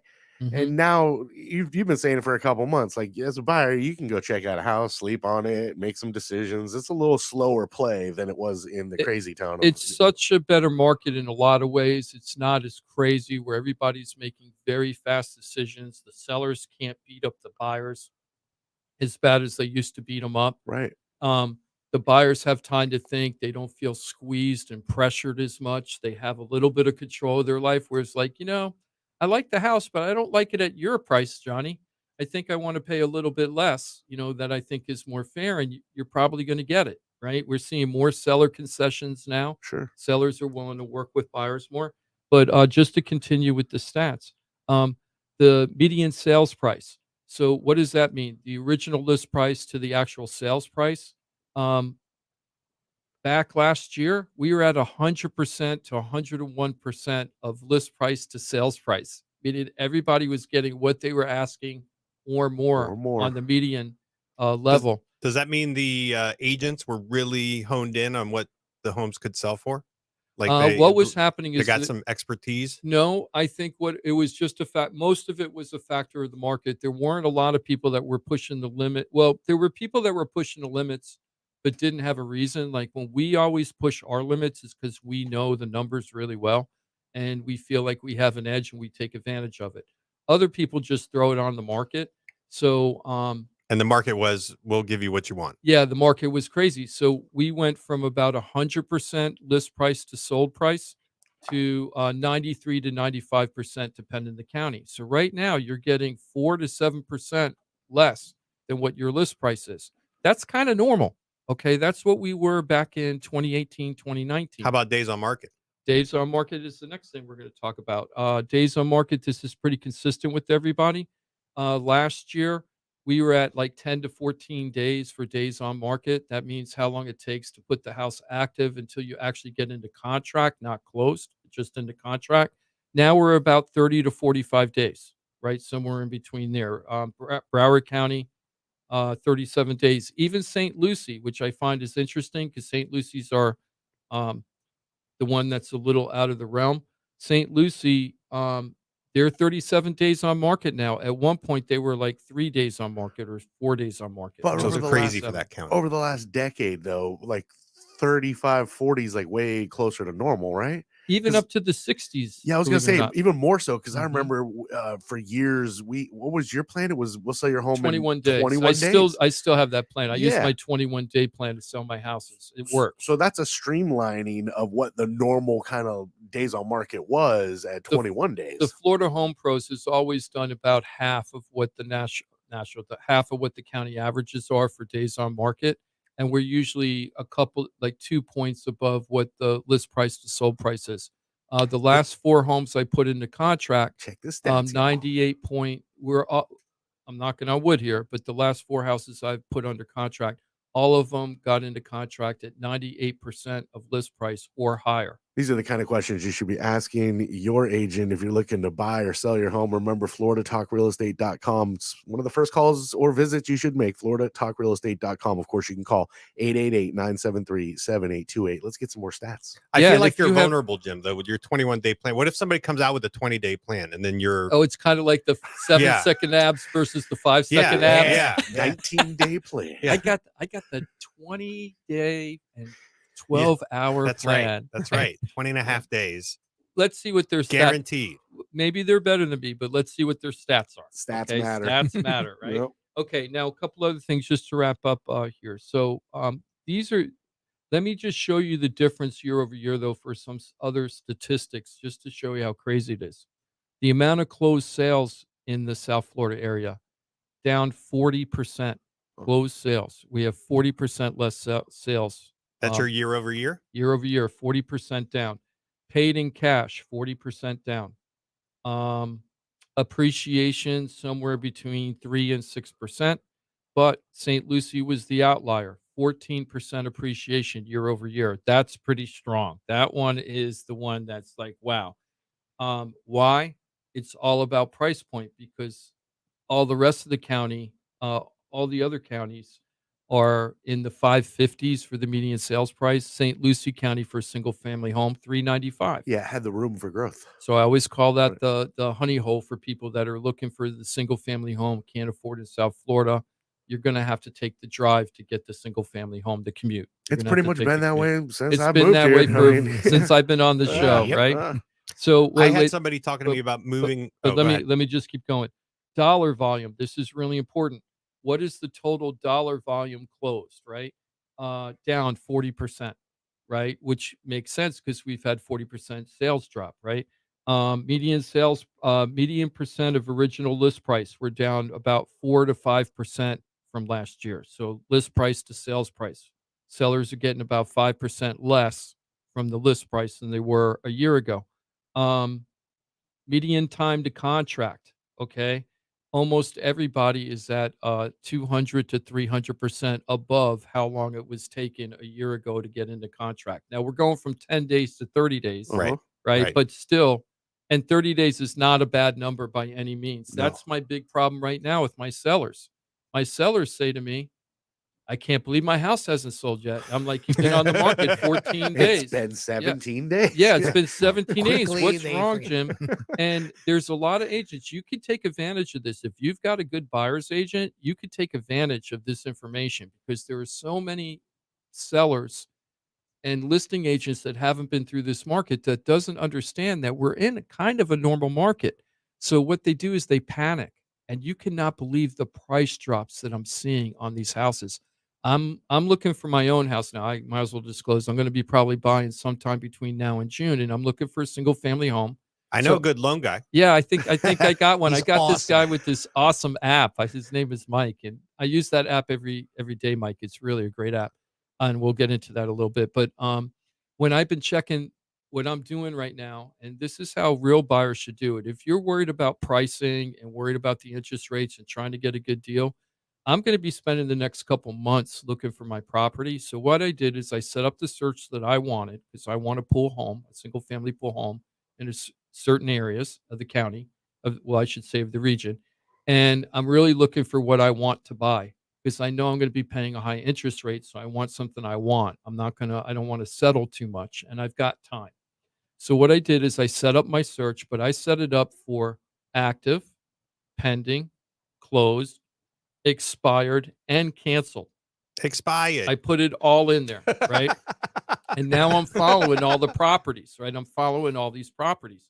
And I'm amazed to see what the list price is, how long it takes to get into contract, and then what they actually close for. I just saw a house in a neighborhood where they started out at 679 and no, wait, I'm sorry. Yeah, they started no, 639 is what they started at. It ended up they had 3 price drops over like 115 days. Then they went down to 569. So they started at 639, dropped it to 569. What do you think they closed at 569? 539. Okay, what do you think? Yeah, I'm gonna ride with Mike. 517. Now think about that. When the house is on the market at 639, the real buyer who bought it for 517 wasn't even in the ball game at that point, right? No. Because somebody looking at a 517 house is probably not looking at a 639 budget in their search, right? $100,000 So that meant for 100 days that house was in the wrong bracket, the price bracket, and wasn't getting the buyers that they need in order to actually close this deal. And what was the right price? Well, we know 517 was the price, right? But I bet you if they had put that house at the market, because when I looked at it, I really felt like that was a 535, 545 house, right? And if they had put that house at 550 at the beginning, they might have got 535 in 30 days. But they went for this big kahuna number that wasn't realistic in the neighborhood. And then they just go through the long crawl across broken glass over fire till you get your 517, and then everybody's disgusted. That has to be a conversation you have a lot with potential sellers, right? You have to be able to explain that to people, and I'm sure you get people are like, well, we want to sell it for this, and you have to say, I'm sorry, that's not realistic, or here's how we're going to get the most money. Right. So that what we try to explain to them, where are you seeing that in this thing? And then when people start saying, well, my kitchen is better than any kitchen in the neighborhood, or my backyard has better landscaping, and all that matters. Don't get me wrong, it does matter. But it might, just because you put a $60,000 kitchen in doesn't mean your house is worth $60,000 more than your next door neighbor that's got a 15-year-old kitchen. You're not that isn't going to happen in real life. That's not going to happen. But you might get more money than your 15-year-old kitchen, your neighbor that has a 15-year-old kitchen. You probably get more, or your house is going to sell faster. Sometimes the value is you don't make more money, but your house sells over a neighbor's. So if you're competing in a neighborhood, like I have one house right now, I don't want to get into it, but the house has like 2 really strong competitors. And we'll see what happens with our house. I know our house is going to sell well because it's a super nice house, right? But there's 2 of them that if you're looking for a house in that neighborhood, there's 2 other ones that are really, really good too. And it's pick your color, pick your price kind of thing is what I call pick your color, pick your price, because they're all clustered together, price rise, and they're all super fixed up. So it just depends. And all in the same neighborhood. All in the same neighborhood. So then it just depends, other factors at that point. When you have 3 great houses like that, all price grouped together, then it becomes, do I like that color kitchen over that color kitchen? Do I like this layout over that layout? Or that backyard Do I like that backyard or location over the other location? And then it happens. So it's really important to know all of this stuff. And when you're talking to your sellers, in order to make the most money with the least aggravation, right? You got to be real with your sellers, and you have to have real conversations. You don't know how many times in the last couple months I start talking to people about pricing when they go on the market and they're complaining that the house has been on the market 15 days and hasn't sold yet. And I start explaining to them, don't panic. There's no reason to panic right now. First of all, I think your house is very competitive. I remember Daryl and Amy. We've talked about them a lot. I'm almost too much. I hope Daryl's doing okay. I was supposed to call him yesterday. He had an eye operation. Oh. So Daryl, if you listen, I hope you're okay. I'm sorry I didn't call you yesterday. I'll check in with you. But Daryl and Amy, when they were selling their house in Royal Palm, they were very concerned after 15 days that the house wasn't sold yet. And I'm like, look, you're very, very competitive in this neighborhood. If you drop your price, I feel like you're dropping your price against yourself. It's almost like you're competing against yourself. because there's nothing in the neighborhood to change our mind on our price. Why? We weren't throwing spaghetti against the wall to see if it stuck. We were pricing it based on real numbers and value of their home compared to other homes in the neighborhood. It took us, I think, 38 days to sell it. We got 98.3% of the list price. Yeah, it was worth it. Right? So it was no big deal. So so you have to keep that in mind, and there's a lot of weak agents out there. So the agents don't know, a lot of agents don't know what to do, and it's the blind leading the blind. There's also a lot of hungry agents out there right now. Desperate, That is another thing not that hungry, we've desperate. Okay, well, desperate. I was being nice, Well, desperate for business, right? They're right, hungry let's for be real. Yeah, Let's be commission. real. They're trying to make a living. They're trying to earn a living as a real estate agent, and this has been a very tough market because of these market conditions you're talking about. It feels like a very tough market for real estate agents. It's been a tough year. 2022 was a tough year in the mortgage industry in general. And so you'll get agents that are yes people, right? That's what happens. They're weak and they don't have any listings. So they're like, okay, you want to put it on the market for 635? I'll put it on the market for 635. And then you're selling it for 517, 130 days later. Yeah. Are you kidding me? The price is wrong, bitch. What I like that, Timothy. Jim, did you see this comment on I the, haven't. the I'm feed? sorry. Go ahead. It says potential buyers. There's two there. Yeah, potential buyers. Don't you ask them where they work and how they make their money and if they plan on losing their job in the next 30 days so they didn't get fired from their job and cancel the contract. And so I think he's saying, how do you vet your buyers? How do you make sure that they're going to perform on the contract? I just met with I have a listing, a buyer turned in an offer. I met with them yesterday to look at the house. They turned in the offer blind. One of the first things now they were represented with another agent. The agent was there, but even in front of the agent, one of the first things I did is ask the buyer. They were with a direct lender. That's important. Like you, Mike, you're a direct lender. That's very important to have. Yep. But she's self-employed. The buyer's self-employed. So I started asking all these questions because it's self-employed. It's always I know where it ends up, though. self-employed. Can I take a guess? Sure. Would you mind if I had you go to my guy? I actually haven't yet because I have to talk. I just got the offer this yesterday. Because a So real I gotta easy call- answer is we run them through Mike Rauch, the mortgage Yeah. guy from the mortgage firm, and if he says you're good, then Which is our you're litmus good. test, right? We use that as our litmus test, our canary in the coal mine when we're the listing agent. Mike is an important part of our listings, even though Mike might not be the mortgage guy for the deal because we're the listing agent. But Mike can give us a background check on any potential buyer we have to make sure they're good for the money. So that's a really good litmus test or canary in the coal mine that our sellers get a benefit of that most people don't do. And just not to freak people out, that doesn't mean I'm giving Jim some sort of detailed report of these people's personal information. It just means like Jim trusts me when I say, listen, they can perform, right? And of course, yes, we do ask, like, what do you do for work? How much money do you make? And one of those questions, obviously, are you going to continue working? Well, I used to say that a lot more during COVID. That's the one question I don't ask a lot, like how secure is your job? You used to ask that to people? Oh, during COVID, it was very important. So COVID, if I heard they were a medical person, I was like, yes. Well, Because I knew they weren't going to lose their job, right? Yeah, they were gonna Yeah. be. And They in were- the scenario you're talking about, this is a self-employed buyer. So we all, man, we've talked about it so many times over the years. That's one of the more complex potential setups for a buyer or somebody getting a loan because of taxes and everything. You don't know if else. they're on It could commission, take the years checks if might you're not not set come up in. right. It could take you 2 years to even get set up right. I mean, I've I heard met nightmare I met with stories. Jared Perry from Perry CPA Group just yesterday to say I talked to Mike, figured out what my budget was. I talked to Jared to make sure that I'm going to be able to have the proof of income I need in order to qualify for the house. I mean, Okay? that's any And- self-employed borrower should be having conversations like that, not only with their CPA, but also with their mortgage professional, which is, hey, this year, or maybe next year, the years we're really thinking about buying, what do we need to do What are we from gonna show? what do we have, not necessarily like how much income do we need, but do we need to file taxes in a specific way where so then we're maximizing our income for qualifying. And Right. so, and Jarrett is a perfect example of somebody who knows how to do it both ways, right? He can say, listen, you can take advantage of every single tax deduction, not even loopholes, but these are the things that you're allowed to do.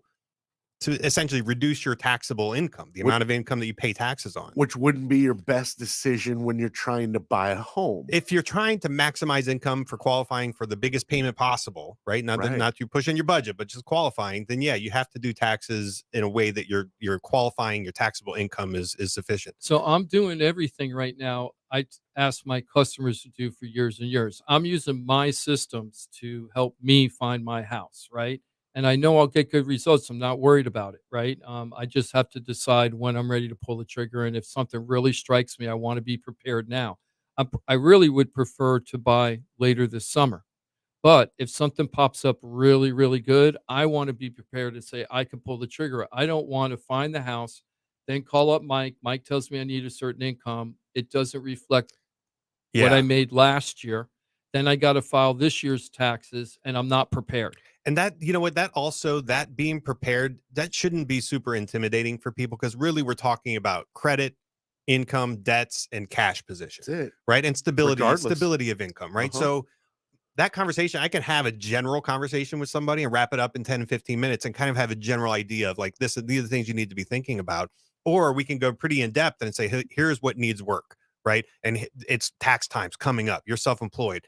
We need to be on top of this if you're buying this year. So if you're in that position, it's a good time to have that conversation. And I'm open to have that anytime, even if you're a year out, Jim, or 2 years out. We just had I don't want to mention their names on air yet, but we just had a meeting with a married couple that came to you, and they have a legal issue, let's just call it that.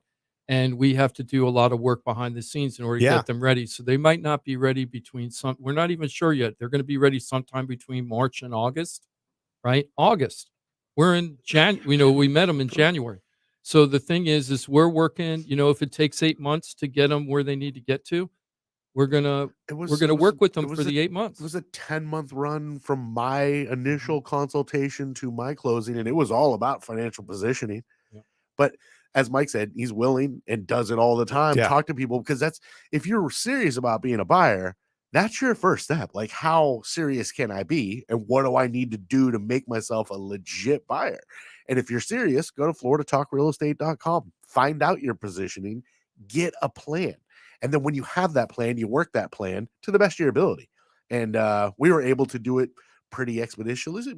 Say that word. Expeditiously. Yeah, I think that's it. That's right. I think supercalifragilisticexpialidocious. We were very alidociously nailed it. Yes. I think we did it pretty well considering the shape I was in. Obviously, got a bunch of help along the way, which very much helped. But you can get the same help. FloridaTalkRealEstate.com, and know it, use it, love it, and share it. I'd love anybody that has opinions on the market to give us a call, because it's really fascinating lately how many people are thinking they're trying to divine what's happening in the market. I was talking to this contractor a couple days ago. People that don't even work in the market, though, yeah, unfortunately. Yeah. Well, here's a contractor, though. This guy's a GC. I don't even know. He called on one of the houses we had for a listing, so he's not a radio show fan. But I've been talking to this guy for 3 years now, because he has a duplex in Delray that's very nice. And he mentioned that he was thinking of selling it. This is 2019. Now, 2019, he was uncomfortable with what was going on because the interest rates had gone up in 2018, and they were starting to flatten out again, and he wasn't sure what he felt, and it was very strong rental market, so he decided that he was going to keep it. Then 2020, when I called him, it was like, well, COVID, right? Then 2021 came, and he goes, I think the market's going to crash.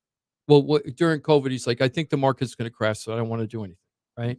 Then in 2021, he also said he didn't want to do it. 2022, he still said he didn't think the economy was doing well. So I called him just this week. Does he live in one side? No, he doesn't. Why would he ever want to get rid of that? Yeah. Well, because you might want to take, if you've had the property for a long time, you might want to take the property, take the profits while you're at a peak area, and then reinvest to a new property that you're going to be happy with, but for a longer term. Like, you got your use out of this one, now I want to move up or do a different one. Kind of grow your portfolio a little bit with it, use it as a tool. I get that. Okay. So what happened was I said to him this week, I said, hey, is 2023 going to be the year? And he goes, no, I don't think it's going to be the year. I think we're going to have a crash. And I said, so what makes you think that? I'm very interested, right?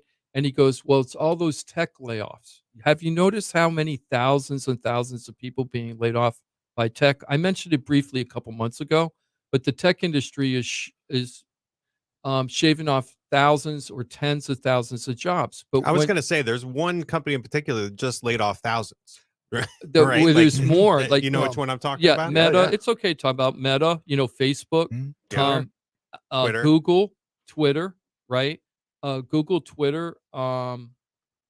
There's a whole bunch of other ones. I'm sorry, but they're all shaving off people. But when you read the article, there's two things to understand about those layoffs. When you read the articles, they're talking about 1 to 3% of their workforce. So it isn't like they're doing massive Nobody layoffs. reads the articles. They Yeah, you take the gotta headline read. and run with it. But here's the other thing to remember, and this is what I was taught in economics at University of Florida, is that 98% or something like that, 95 or 98% of all jobs in America are not corporate jobs. They're all mom and pop businesses like Florida Talk, Florida Home Pros. That was or back in the mortgage 20s firms. and 30s when you were Yeah. going to Yeah, school. when- Haven't times changed? 1830s, right?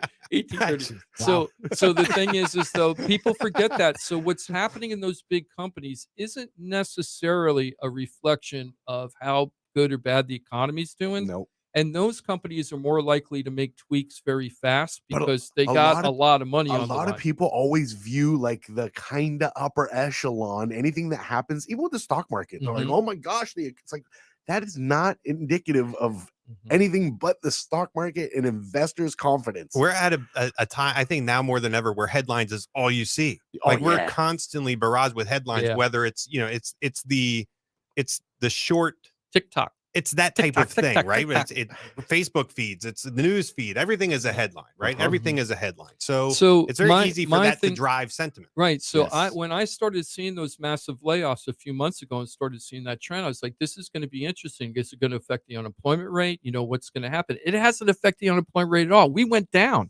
We're down. We're the lowest interest rate unemployment rate in 50 years. Nobody's talking about it. Right? Nobody's talking The about it. economy in most Well- people's minds is terrible, and I know it's expensive because of It is inflation, expensive. but we have this like beautiful world aspect tied in with some suck. But When the market changes to make the real estate market good, everybody's going to be grousing that the market sucks in a different way, like the economy sucks, right? If this real estate market changes the way that some people want, which is lower interest rate and lower prices, which isn't ever going to happen, Yeah. you're not going to get lower interest rate and lower prices. Even when we had the last crash, when people were buying short sales back then from us, because we had this massive crash and everything was a short sale foreclosure, they were paying 6%, right? So the prices were low, but they were paying 6% interest, which is that's even a little below average for the 40 years, but much higher than the 2.65 we were at January 7th, 2021. I mean, I think an exercise people can do if you're talking about like what's going to happen with interest rates with the Fed doing their thing, just look at the historical chart, stack the Fed rate over Freddie's report, right? Both of those are publicly accessible, Yep. and you can look at them. And then why would you predict something drastically crazy from that trend? So getting back to this guy, he says, Oh, I the feel like contractor we're guy? the contract. I feel like the market. I think that we're going to have massive layoffs, and then the market's going to shift negatively, and that's why I'm not selling right now. So I stopped and I said, Wait, were you talking? This is The before the yesterday's GC, job yeah. report or after? Before the job report, and he was talking about the unemployment, and I said to him, look.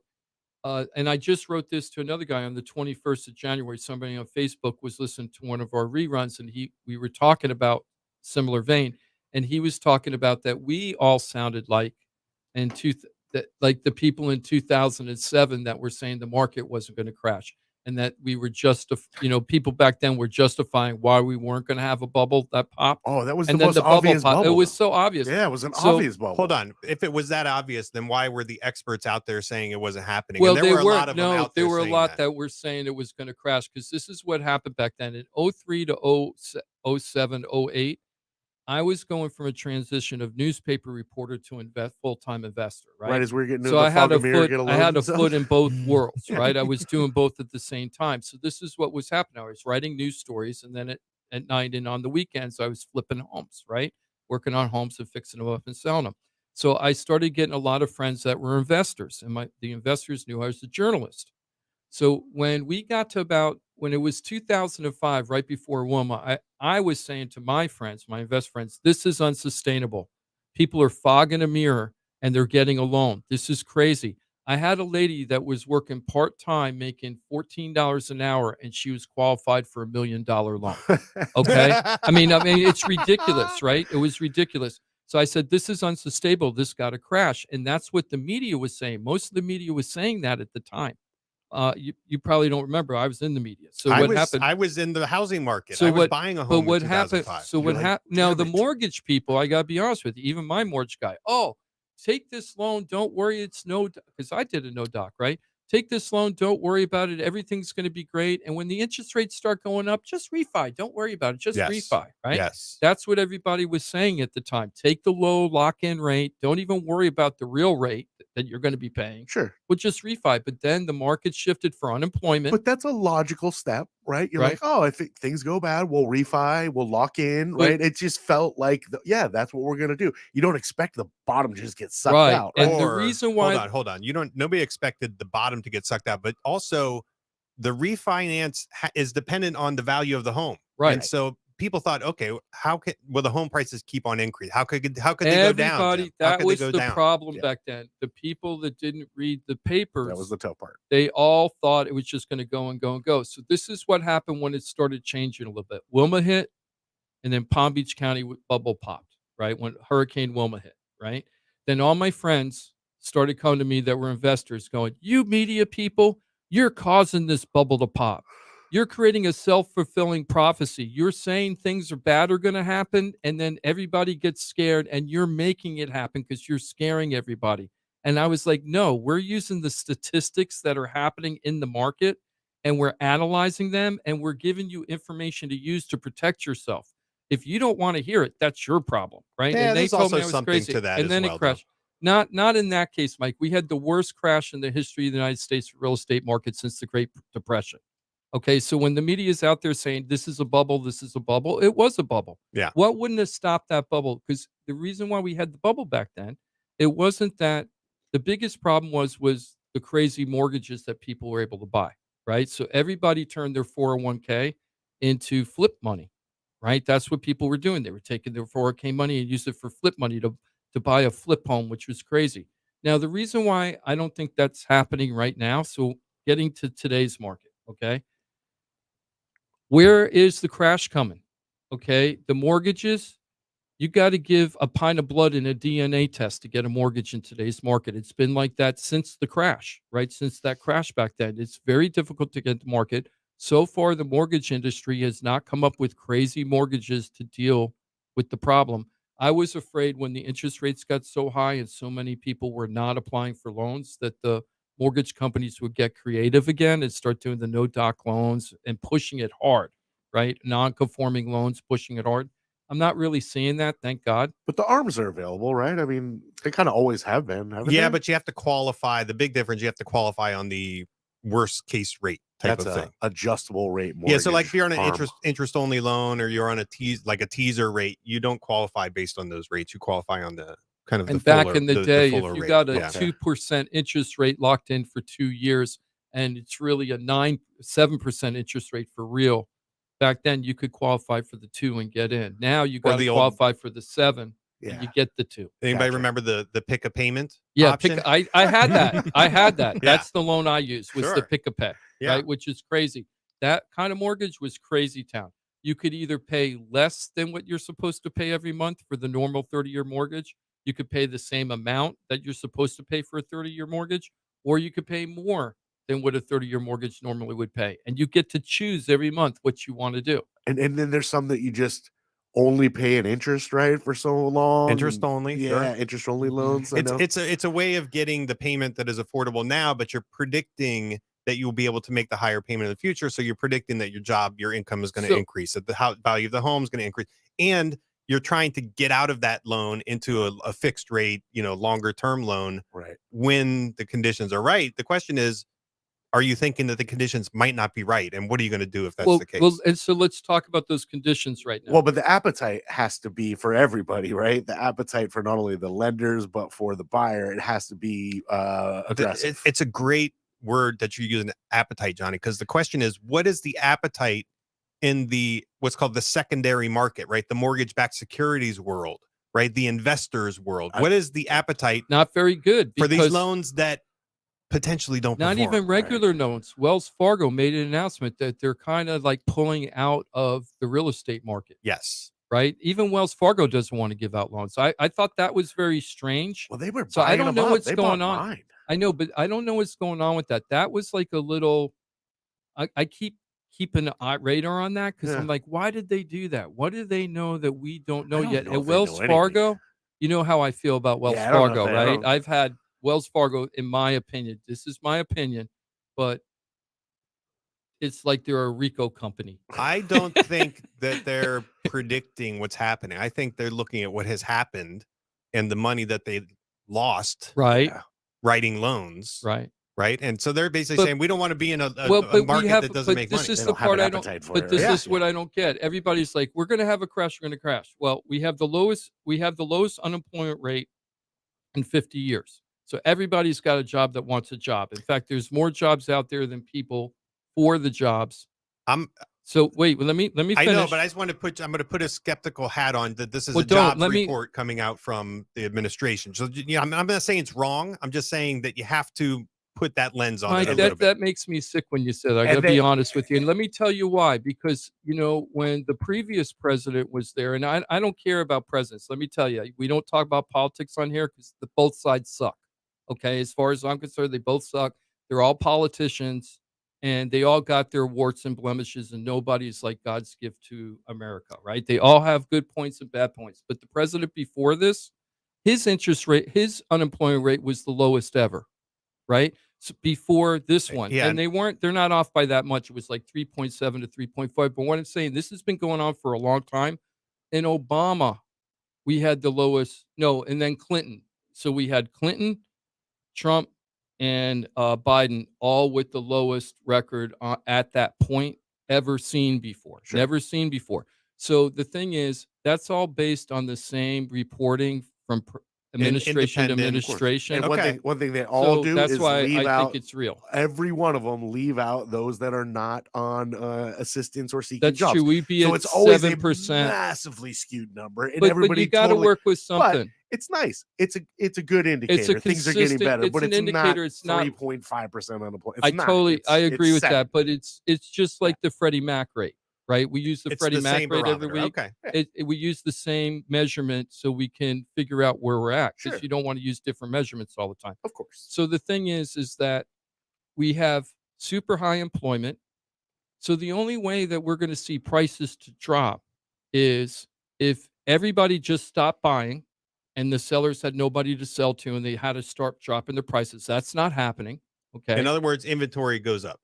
Inventory goes up and buyers aren't even in the market, right? Or homeowners can't afford their mortgage payment anymore, just like the last crash, and they stop making their payments. That's what the big crash would be.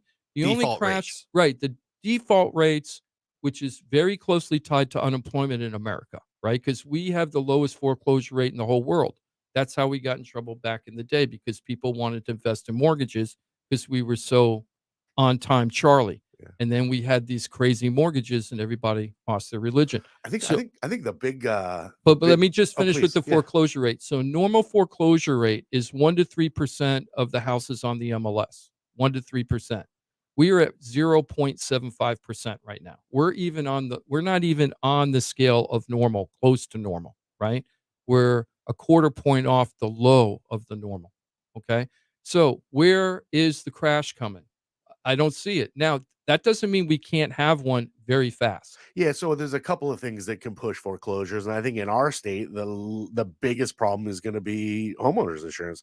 I think there are so many people on the cusp of not being able to afford, and they're still stacking credit card debt, right? That's just getting worse and worse and worse. So min payments are going to be made, hopefully, right? Hopefully, so they can at least continue to have that little bit of net because they're buying groceries with this stuff more times than not, and things that they shouldn't be, but groceries more times than not. But they're right on the cusp of not being able to afford it. If their property insurance goes up any further, I mean, you start moving in roommates and stuff. There's ways around it, picking up other little medial jobs. I understand you can work around it, but I think there's a ton of people in this state that are right on that cusp. I feel it. Like I could feel the nervousness with some people because they're getting more and more on credit. During COVID, we had the lowest credit card debt in a very, very long, I don't want to say in the history of the United States, but a very long time. They weren't running decades, it. right? They were buying stuff online, but right. But it was saving them a lot of money and there was lower credit card debt. But as soon as that things kind of opened up, our credit card debt went just back to where we were before COVID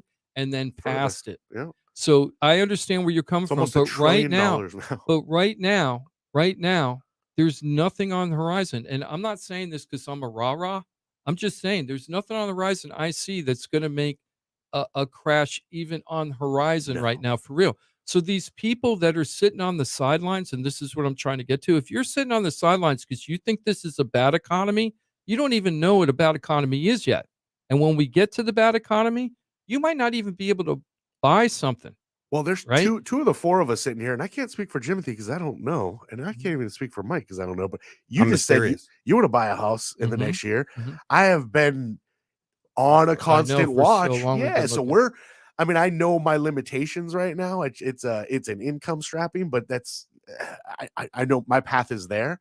But that's our plan. We're gonna be buying hopefully within.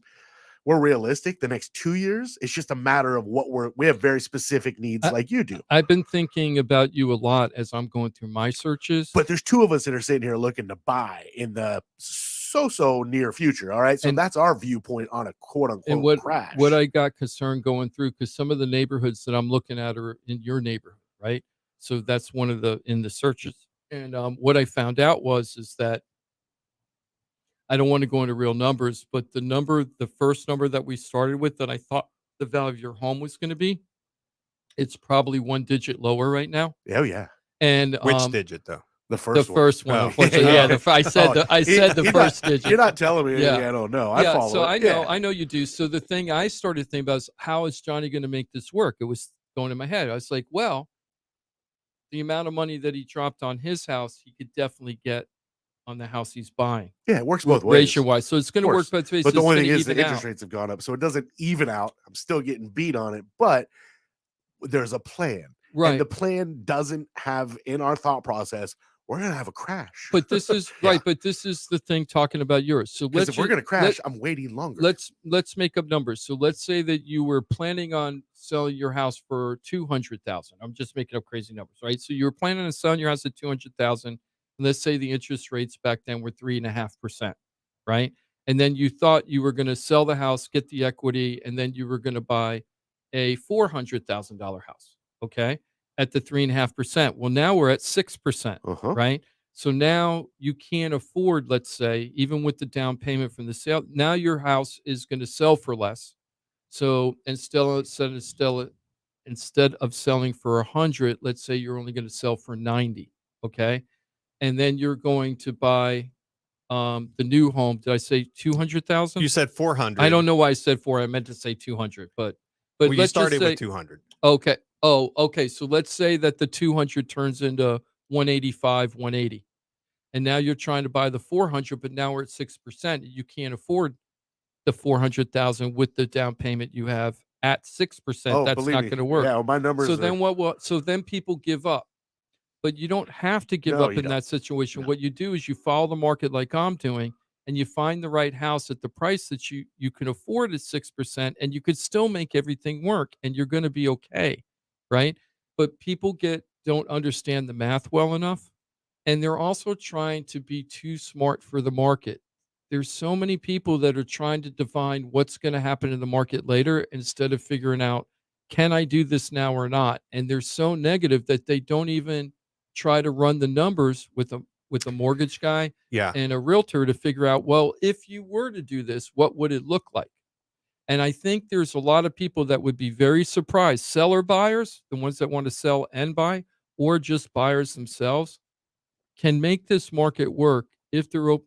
Not everybody, some people can't, but a lot of them can that think they can't. I think the starting point has to be, you have to have boxes that you're checking. Obviously, location, bedrooms, bathroom, like that type of stuff that's normal. Like, what do we want to buy? But also, what payment do we need to have in order to make this decision? And so it's almost like, what's the point at which we will pull the trigger? Now, that doesn't mean that you have to pull the trigger when that time comes, but you have to know kind of what your target is. And then when the target presents itself, at that point, you can say, does it make sense to do it now, or should we be waiting for? And it's usually a lifestyle decision, right? Like job stability, cash position, things like that. But you have to know when you want to pull the trigger, and then you can analyze, do I think it's going to get better next month? Or do I think it's going to be different in 6 months? Right. Right. But if you don't know what that target is, if you haven't set that target, you're just then kind of, you're just kind of talking out of your butt. You're on an emotional, right. You're having like an emotional thing, not a fact-based thing, and get a couple of facts to make your decision. You might be right, and, but you got to go through the process to figure it out. Just want to finish up on the market. One thing, we're going to get into the interest rates. Here's another thing, guys. 7.08 was November 10th. We talked about that. Well, now this week we're at, I can't read this because my eyes are bad. We'll get your glasses on. 6.09. It's the big bold number on there. Yeah, the 6.09. It isn't bold for me. I'm bold. The 6.09% interest rate, right? So we've lost 0.99 from the peak of last year, which is a great thing. I'm very happy about that. But we've seen the price drop. Is it gained? Do we say no, we gained, went maybe? from 7 points. Gained? Yeah, maybe. Yeah. This has been basically, with except 1 week is a little blip. We've had a 5-week drop, right? It's 5 weeks in a row. That's significant. 1/12 of a year, really. We've been seeing it drop. So if you're afraid of the mortgage rates, they've been getting better. Are we going to get back to the 3.5%? Again, I really don't know. The only way I see that happening is if we do have an economic crisis, right? If we, for the real estate market, maybe then we're going to see the interest rates get down again. But I don't think it's going to be for at least another year or more. I think it's just, what's the Fed doing? So I think that is as simplistic as that sounds. That's the trend. That's the trend to watch. What is the Fed doing? When the Fed goes back down to 0%, guess where our rates are going to be? I don't think down that's to ever 3s, going to 4s. happen, though. Why? I mean, why would it, unless Because there's some crisis? I mean, right. That's why we have that cushion, is when we have a crisis, we can drop it. So during the last boom in 03 to 06, that boom, we were at 6 to 7%. Yes, 6 to 7% interest rate during that boom. Okay. So, and our Fed rate was almost 6%. We were at like 5.5%, 5.75% for the Fed rate, right? What years are we talking about? 03 through 06. I mean, in 2002, it started at 2001, it was 2%. And then through 2004, there was a steady climb, 2005, all the way up to a peak in 2006 of 5.25. So it went pretty from close, went pretty from good, 2, right off my memory. That's not 2 too up bad. to 5 something. And then, of course, crash comes 2007. It goes from 5.25, a steep decline, all the way down to 0. So we went through a crisis, and that's why we got to 0. I think that we're going to be normal is somewhere between 2 and 5% will be the normal. Now, we had a crisis after that too. Yes, COVID. And we went down to 0. They were climbing up, and then COVID hits, and they said, what are we going to do? And this actually goes to the default rates question, which is, what's the appetite for defaults in the federal government and in the financial institutions? What's the appetite? Guess what? COVID shows you that they said, we do not want defaults, right? We're going to give everyone relief on this. We're going to drop the rate. Refi boom happened. We had the COVID forbearance. We used COVID forbearance. It kept defaults from happening. They did exactly what they didn't do in the last crisis, which was save homeowners. Right, which was save the homeowners. What they did back then is they tried to save the banks, not the homeowners. This time they went for the homeowners, and it worked comparatively. Yeah, it's what you've heard it a bunch of times in the last, I don't know, 15 years. What about Main Street? It's always Wall Street. What about Main Street? That was more of a Main Street bailout, which I felt was a good thing, not a Wall Street bailout. And I think it kind of worked, and hopefully we learned a little lesson there.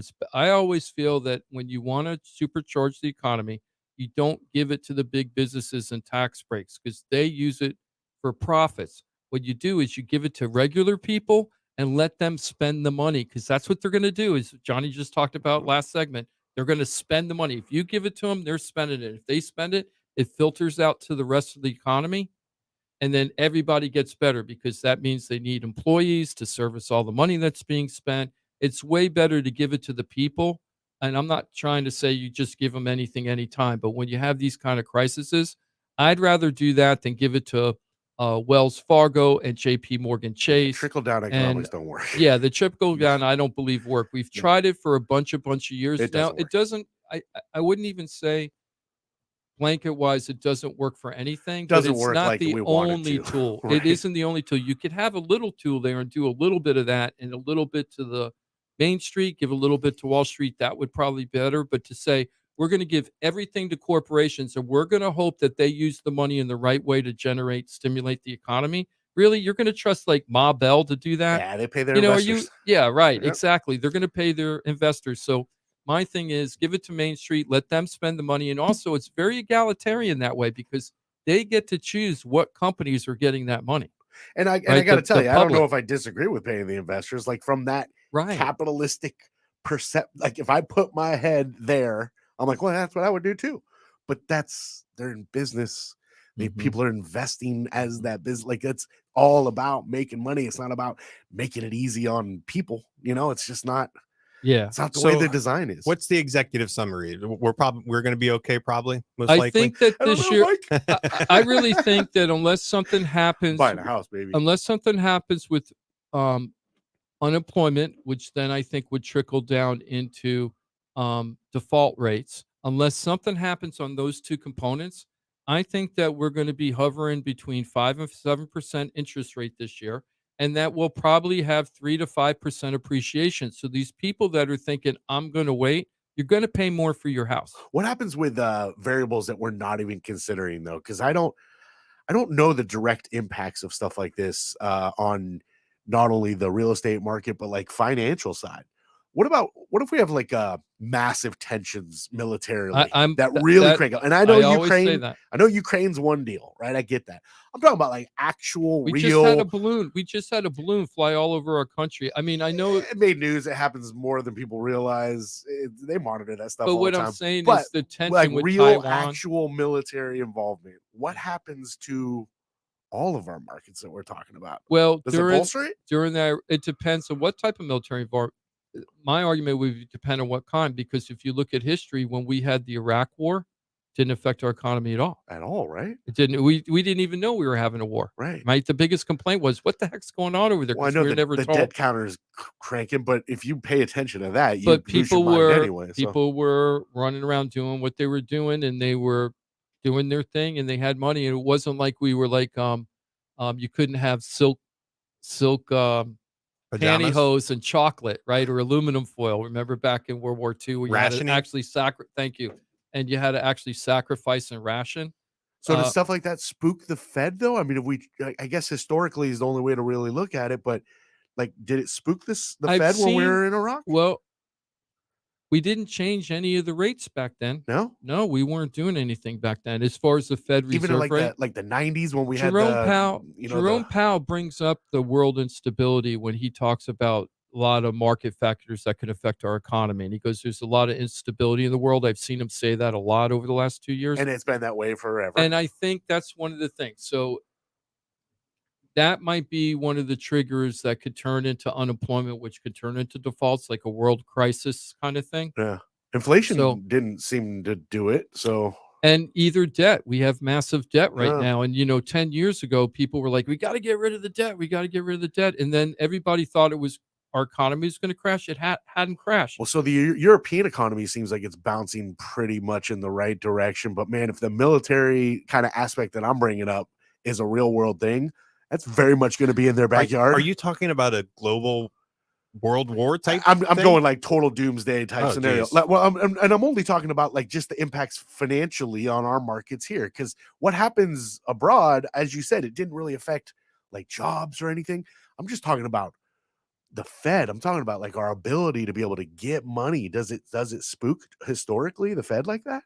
Because yeah. How far back do you have to go before it did? I'm thinking like any of the recent conflicts. I can't think of economic instability caused by the Gulf War. That's as either far of the as Gulf I could Wars. go back as a good far as sign. George Bush won for the what did they call that one? I Desert forget. Storm? Desert Desert Storm, Storm, yeah. Desert Shield. Shield. So here's what I'm. The But only I reason I'm can't go bringing it up, farther than that. I'm just trying to think of the things that could potentially happen that really shake us up because Yeah. I don't know So that I if can. any of that stuff happens, it's definitely on the table. But are you going to live your life worrying about if we go to war, I'm not going to No. buy a house or sell a house or live the way I want? No. And that's the other thing. The sellers in today's market, the thing I'm so surprised about is I've met several people who do not want to live in the house they're living in anymore. They want to live in a different house, but they don't want to give up the interest rate. And I'm like, really? You're going to give up where you, because to me, house is very important, right? If you're going to buy a house, it should be something you enjoy and use home. and be happy, right? It's your Yeah. home. So to be living in a house you don't like and you'd rather live somebody else just because you got a super duper low interest rate, I don't know if that's, a good quality of life for people. And they don't look real happy about making the decision to keep the interest rate. And, there was a little joke that we were having when the interest rates get high. Remember that joke? You marry the house, but you date the interest rate, Date the meaning that rate. you could always Refi, refi if it yeah. changes. So as long as it's affordable, why would you live in a house you don't want to live in just to keep a interest rate in a house you don't even want? I think we that need you to don't want invent a anymore? new mortgage instrument which allows you to take the loan with you. to Yeah, the that next would be house, awesome, right? So Yeah. we're Well- taking it with us. Well, Right? let's great. let's switch gears here because we didn't take the 10:30 break and we're almost out of time. I Or, want to or talk. the 10 o'clock break. Let me do this while you shift gears then. I want to make sure everybody knows Florida Talk Real Estate is a .com, your one-stop real estate shop, not just a radio show. It's actually a group of pros. These are professionals in their field. They are experts in what they do, and they work cohesively together. So if you're looking to buy a home, sell a home, you're stuck with your home, you're not quite sure what you're going to do. Maybe you're looking to refi, get a loan, you're dealing with the heartaches of property insurance. You need a financial guy. You need the lawyer team. Insurance guy. Insurance. Yeah, exactly. We call it the one-stop real estate shop for a reason. You got it all at FloridaTalkRealEstate.com. Find us on Facebook and YouTube. That's Florida Talk Real Estate on Facebook, streaming live every Saturday. And of course on YouTube, Florida Talk Real Estate LLC. And you got a bunch of videos to consume as well as the live stream on a Saturday. FloridaTalkRealEstate.com. In about 18 minutes left. You're welcome to be a part of the show if you'd like. 877-927-6969. Jimmy D, there's your transition. Hey, thank you, Johnny. I really appreciate it. I wanted to talk about a little bit of a potential scam thing that happened, and also it tastes a little sweet to me to be talking about this. So a couple of years ago, probably in 2020, when the market got super, super hot, right? It got super hot. Sellers were just in control all day long. Buyers got beat up, even though the interest rates were so low. Everybody was paying above listing price. Houses were selling negative 2 days on market, all kind of crazy stuff. And there were a lot of crazy companies that came out and thought they could be great investors, right? So you had Zillow and all those other kind of companies that were out there, Open Door and some of those other companies, Redfin. I can't even remember them all right now. That lost billions of dollars. I like saying that. Billions of dollars lost trying to be the real estate agent. So they're a data collector for real estate, and they actually thought they knew how to sell real estate and buy real estate as an investment, and they really blew it, right? Hardly any of them are standing right now, right? And even the ones that are standing are in really big trouble, and they're like, "We'll be okay. It's just a flesh wound," right? But it wasn't. Like they don't have any arms or legs left, and they're talking about how it's just a flesh wound. But there was a company. There were companies out there. I don't want to mention the company there because I'm just reading about. I'm reading on the news in the Palm Beach Post. But so I'm relying all on their information. But there's a lawsuit out there now against a realty company that was advertising like crazy, especially down here, because I know I lost a couple of deals to companies like this, where they said, "Hey, are you thinking of selling your house in the future? Meet with us, and we'll pay you anywhere from $500 to $5,000 right now. And you don't have to sell your house. You just sign a listing agreement with us now, and you can sell it whenever you want. You could sell it 5 years from now, 10 years from now, and we'll give you $5,000 right up to $5,000 right now, just for signing the listing agreement.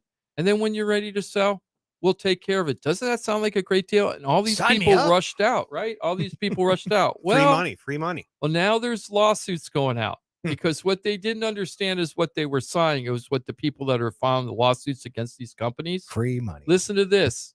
you're locking yourself into a 40-year listing agreement. 40 years, right? So the deal is they want to sell your house no matter what in the next 40 years. If you never sell it and you pay it off, as soon as the house is paid off, you got to give 3% back to the listing agent that signed the agreement, right? You got to pay back the company 3% of whatever the value of home is. When you don't have a loan anymore? When you don't have a loan anymore. So when you finalize the loan, you got to give the real estate company 3%, even though you never sold your house, because you got that money way back in the day, right? Because I gave you money, right? The other thing it says in here, so they have 3% of the 40 value years of the home, you said? of the final value of the home. Why would they So if you target get only the people with 5,000 loans? I don't get that part of it. I don't know. So let me see. If you leave it to your heir, if you die and you leave it to your heir, you have to pay the company 3%, even if you're not selling it. Okay. So if it transfers title, you got to pay this company 3%. So they want their 3% whether you sell the house or not. They've said, according to these lawsuits, the owners of the house had no idea this was going on. Now, I don't even know if this is legal in Florida, because in Florida, if you're doing a residential deal, you're not allowed to take a listing longer than a year. Yeah. Year is the max that you can have for a real estate listing agreement. So how are these brokerages able to do a 40-year listing agreement? When you brought it up, I was like, I know the agreements expire because Yeah. I've heard you talk about Yeah. it. So I was like, that's a pretty interesting gamble. So well, I evidently in the contract it stated 40 I years. think what they're trying to figure out, I think what their argument is, if I were on the realty company that's doing this, right, is, hey, yes, it was a listing agreement, but we also signed a financial contract where I paid you money. So because I paid the owner money, that 1 year listing agreement that regulation isn't valid because we have a different kind of financial arrangement. Right. So what the company said is, this company's operating in 33 states, but I know this company because I competed against them a couple of times, and people were just taking the money. It was so funny. People were taking the money all the time. They're like, why wouldn't I take $5,000? I'm not selling my house. Right? Yeah, exactly. Okay. Yeah, Hey, especially when you're talking about $5,000 and they're like, what, I just got to sign here? Yeah, all you got to do is sign, and Good. you're giving your house away for 40 years. Yeah, I mean, you you're locked definitely in. should read that stuff. It seems like a good business, actually. Like, hey, I got an exclusive listing agreement, 40 years. If you sell it or something else, I'm going to make money. It's a good long term. Like, hey, Johnny, I'm going to sell you my business now. Look at all this pending money I got coming in. Sell it, pay off your existing loan, die and leave it to somebody. So, like any possible scenario there, you're making a return on your investment. There you go. Financially binding. It does sound like a pretty decent business plan for sure. Those people are just lucky there was no little amendment about ass to mouth in there or something. You know what I'm saying? Jeez. What? Yeah. So just be ATM. You seen Human Centipede? Are we allowed to throw that in our show? There's More a South Park episode where people are just clicking accept and they're like, what did I just sign up for? 1,500 people in this county, just Palm Beach County, 1,500 people signed up for that program. Wow. And 9,000 statewide. So that company gave out a lot of money. Wow, goodness right? gracious. And they're doing it. I think it's going to collapse. They're saying that their argument, just to be fair to both sides, the real estate company is saying that they have a different economic model. They're creating a brand new economic model to sell your house, and that the rules that are in the state of Florida don't really apply to the way they're doing it. Interesting. So we'll see what happens with that. But you know what? If any company has you sign a 40-year agreement and you have no idea, and the thing that's worse about this is many of the people that signed up according to the article are seniors. Yeah, so there's a lot of elder lawyers right now that are getting involved in this, trying to protect their clients. What about the old 99-year lease, Jim? These land leases down for condos in Fort Lauderdale, have been around. So not unprecedented. These super long when you start contracts. Just start hearing the elderly, it starts to feel more predatory. So just be real careful on that. We have a caller, Jim. Yeah, we have Terry on the line. You want to speak to Terry? Yes, we got to talk to Terry. Terry, welcome to Florida Talk Real Estate. What's up, Terry? Hey, what's going on, gentlemen? Terry, thank you so much for calling. Terry has now called twice to the show. The first on January 7th when we were doing our 11th year anniversary and everything got screwed up. And then he called last week, but we had so many callers last week that we weren't able to get Terry on the phone. So I'm so happy, Terry, that you're here today. Thank you so much. Yeah, man. I just wanted to call and, thank you. Really, I mean, we couldn't have asked for anything better. I don't know if you got time to go through the whole story, but I mean, the first time that you came to the house, the damn cops were there, and I didn't really meet you for about 10 minutes with the sheriff, with that crazy. Yeah, so let's get into this. Terry and Crystal. Terry, how long have you been talking to me before we actually put the house on the market? More than a year, right? More than a year. Oh, when I first started talking to you about it, yeah, to work out, yeah. But once it was in motion, man, it went. Yeah, it went fast once a month. But just to give the experience for the customers, for listeners out there to know what it's going to be like working with our team. I think we started talking to you almost 2 years before we put the house on the market, if I'm not mistaken.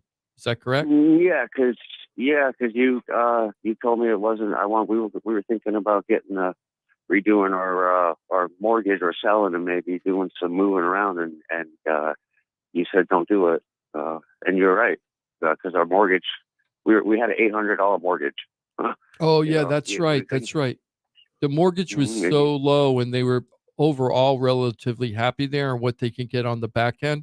I was like, I'd keep your mortgage payment. I mean, who has an $800 mortgage payment? Pretty right? nice, yeah. So I was like, maybe you should stay. So they did, and then Terry started talking about his father-in-law, and the father-in-law was living in a house, but it was a triplex. It was in basically Lake Worth Green Acres area, and the house wasn't in great condition. It was in, there was a lot of deferred maintenance, and Terry said, as soon as the father is ready, his father-in-law is ready, I'd like you to come in and list the house. And we finally, unfortunately, the father-in-law passed recently.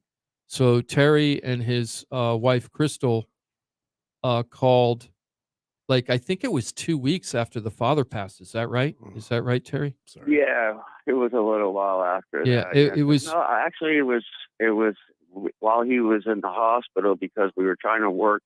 I was just checking in with you to let you know that because we had the people, we knew that she wasn't going to get out. We knew it, even though she said she wouldn't. And that's why I was trying to get the ball rolling with you.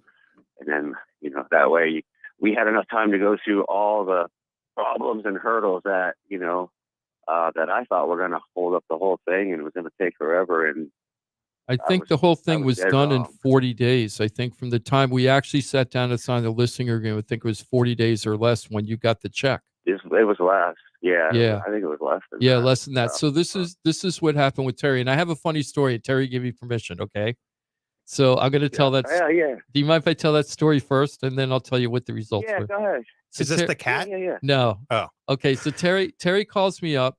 Now we had talked a few times on and off throughout the thing. And I think Terry says, and I to this day, I still don't remember, but Terry says I met with him once a year or 2 years ago, right? In person. Okay. Right. But then he calls me up and he's kind of telling me the father isn't doing well. The father-in-law isn't doing well. And that it might, there's tenants in there. He doesn't know how he's going to get them out. The house is in very bad condition. He doesn't know how he's going to sell it. He's very worried about that. There's code enforcement and building department issues with the property. And then he says this to me. Those all seem like very legitimate, normal concerns. Very serious concerns he was talking about, right? Yeah. So he's telling me all this stuff, and then he says this to me, and I wasn't sure what was going on. And he says this is my favorite story. So he goes, yeah. So he tells me all the bad stuff about the house, right? And then he goes, yeah. I just hope the dead body in the backyard doesn't affect the value of the property. Oh, this is the guy. This is the guy. This is the dead guy in the backyard guy. This is Terry. So I didn't know what to say because Terry, Terry assumed I knew what was going on with that property, and I didn't know about this particular thing. So I kind of laughed uncomfortably and kind of tried to change the subject on him because they go, oh, I'm sure the house isn't in that bad a condition. I thought he was just trying to use that as an exaggeration how bad the house was, right? And I go, I'm sure I've sold worse houses than your father-in-law's. Don't worry about it. So we're talking again a little bit more about the logistics on the house. He goes, yeah, I just hope that dead body in the backyard doesn't affect the value of the property. You finally got your haunted house, Jim. Almost. I started laughing, changed the subject again, and then Terry says this to me. We continue on the conversation. He goes, Jim, Will the dead body in the backyard affect the value of my property? Let me be more direct. Yeah. Will it affect? And I paused, and I didn't know what to say, and I paused, and then I went, "Do you mean a human body? Yeah, is there a dead body in your backyard?" And Terry goes, "Yeah, I told." And it's totally nonchalant. Here's my question: all the way dead, or just mostly dead? And he goes, "I told you about this," and I go, "No, Terry, I think I would have remembered if you told me about this." So, Terry, what happened with the dead body in the backyard? Well, so they brought out the mobile command. So this guy went missing.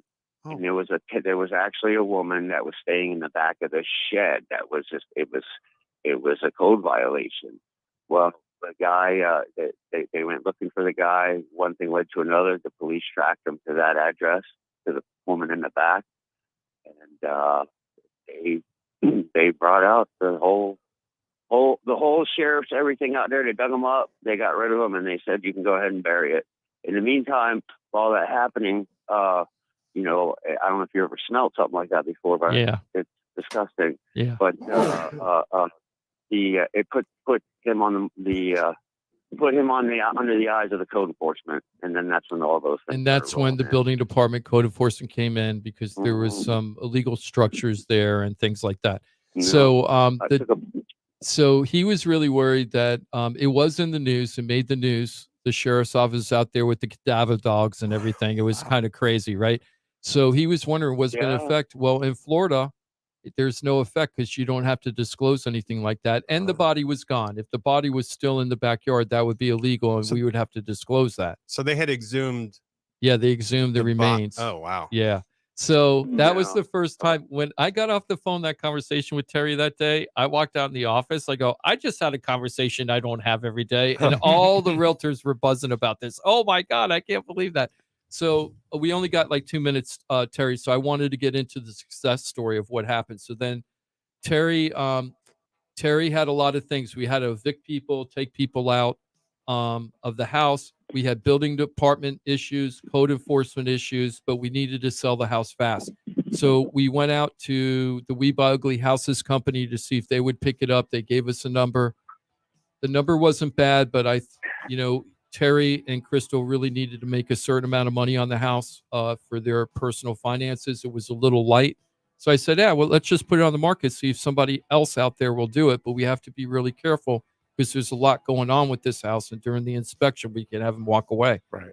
We found an investor. The investor bought one of my other houses last year, so I know that they close.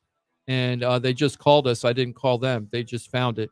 And they bought the house. And I think the whole thing was done in 35 to 40 days, Terry, from start to finish. And you got exactly what we sat down at the table to get, even with all the problems on the house. Nice. We still got what you guys wanted. So I was really, really happy for you guys. Signed, sealed, delivered. Love it. That's a great phone call. Hey, man, I really appreciate, I really, people are listening, and, give them a call. You guys a call, man.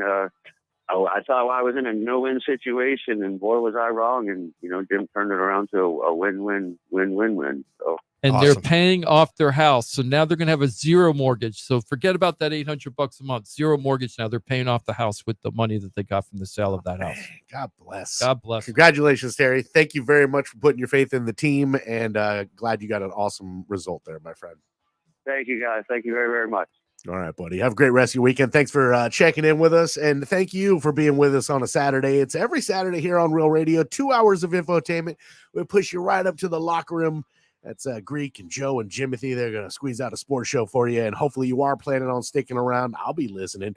Jim DePola, I hope you have a phenomenal rest of your weekend, my friend. Good to have you back in studio, collective together here making some radio. It's Thank nice. you so much. It's nice to be back in studio. Agreed wholeheartedly. Mike Rauch, the mortgage guy from the mortgage firm.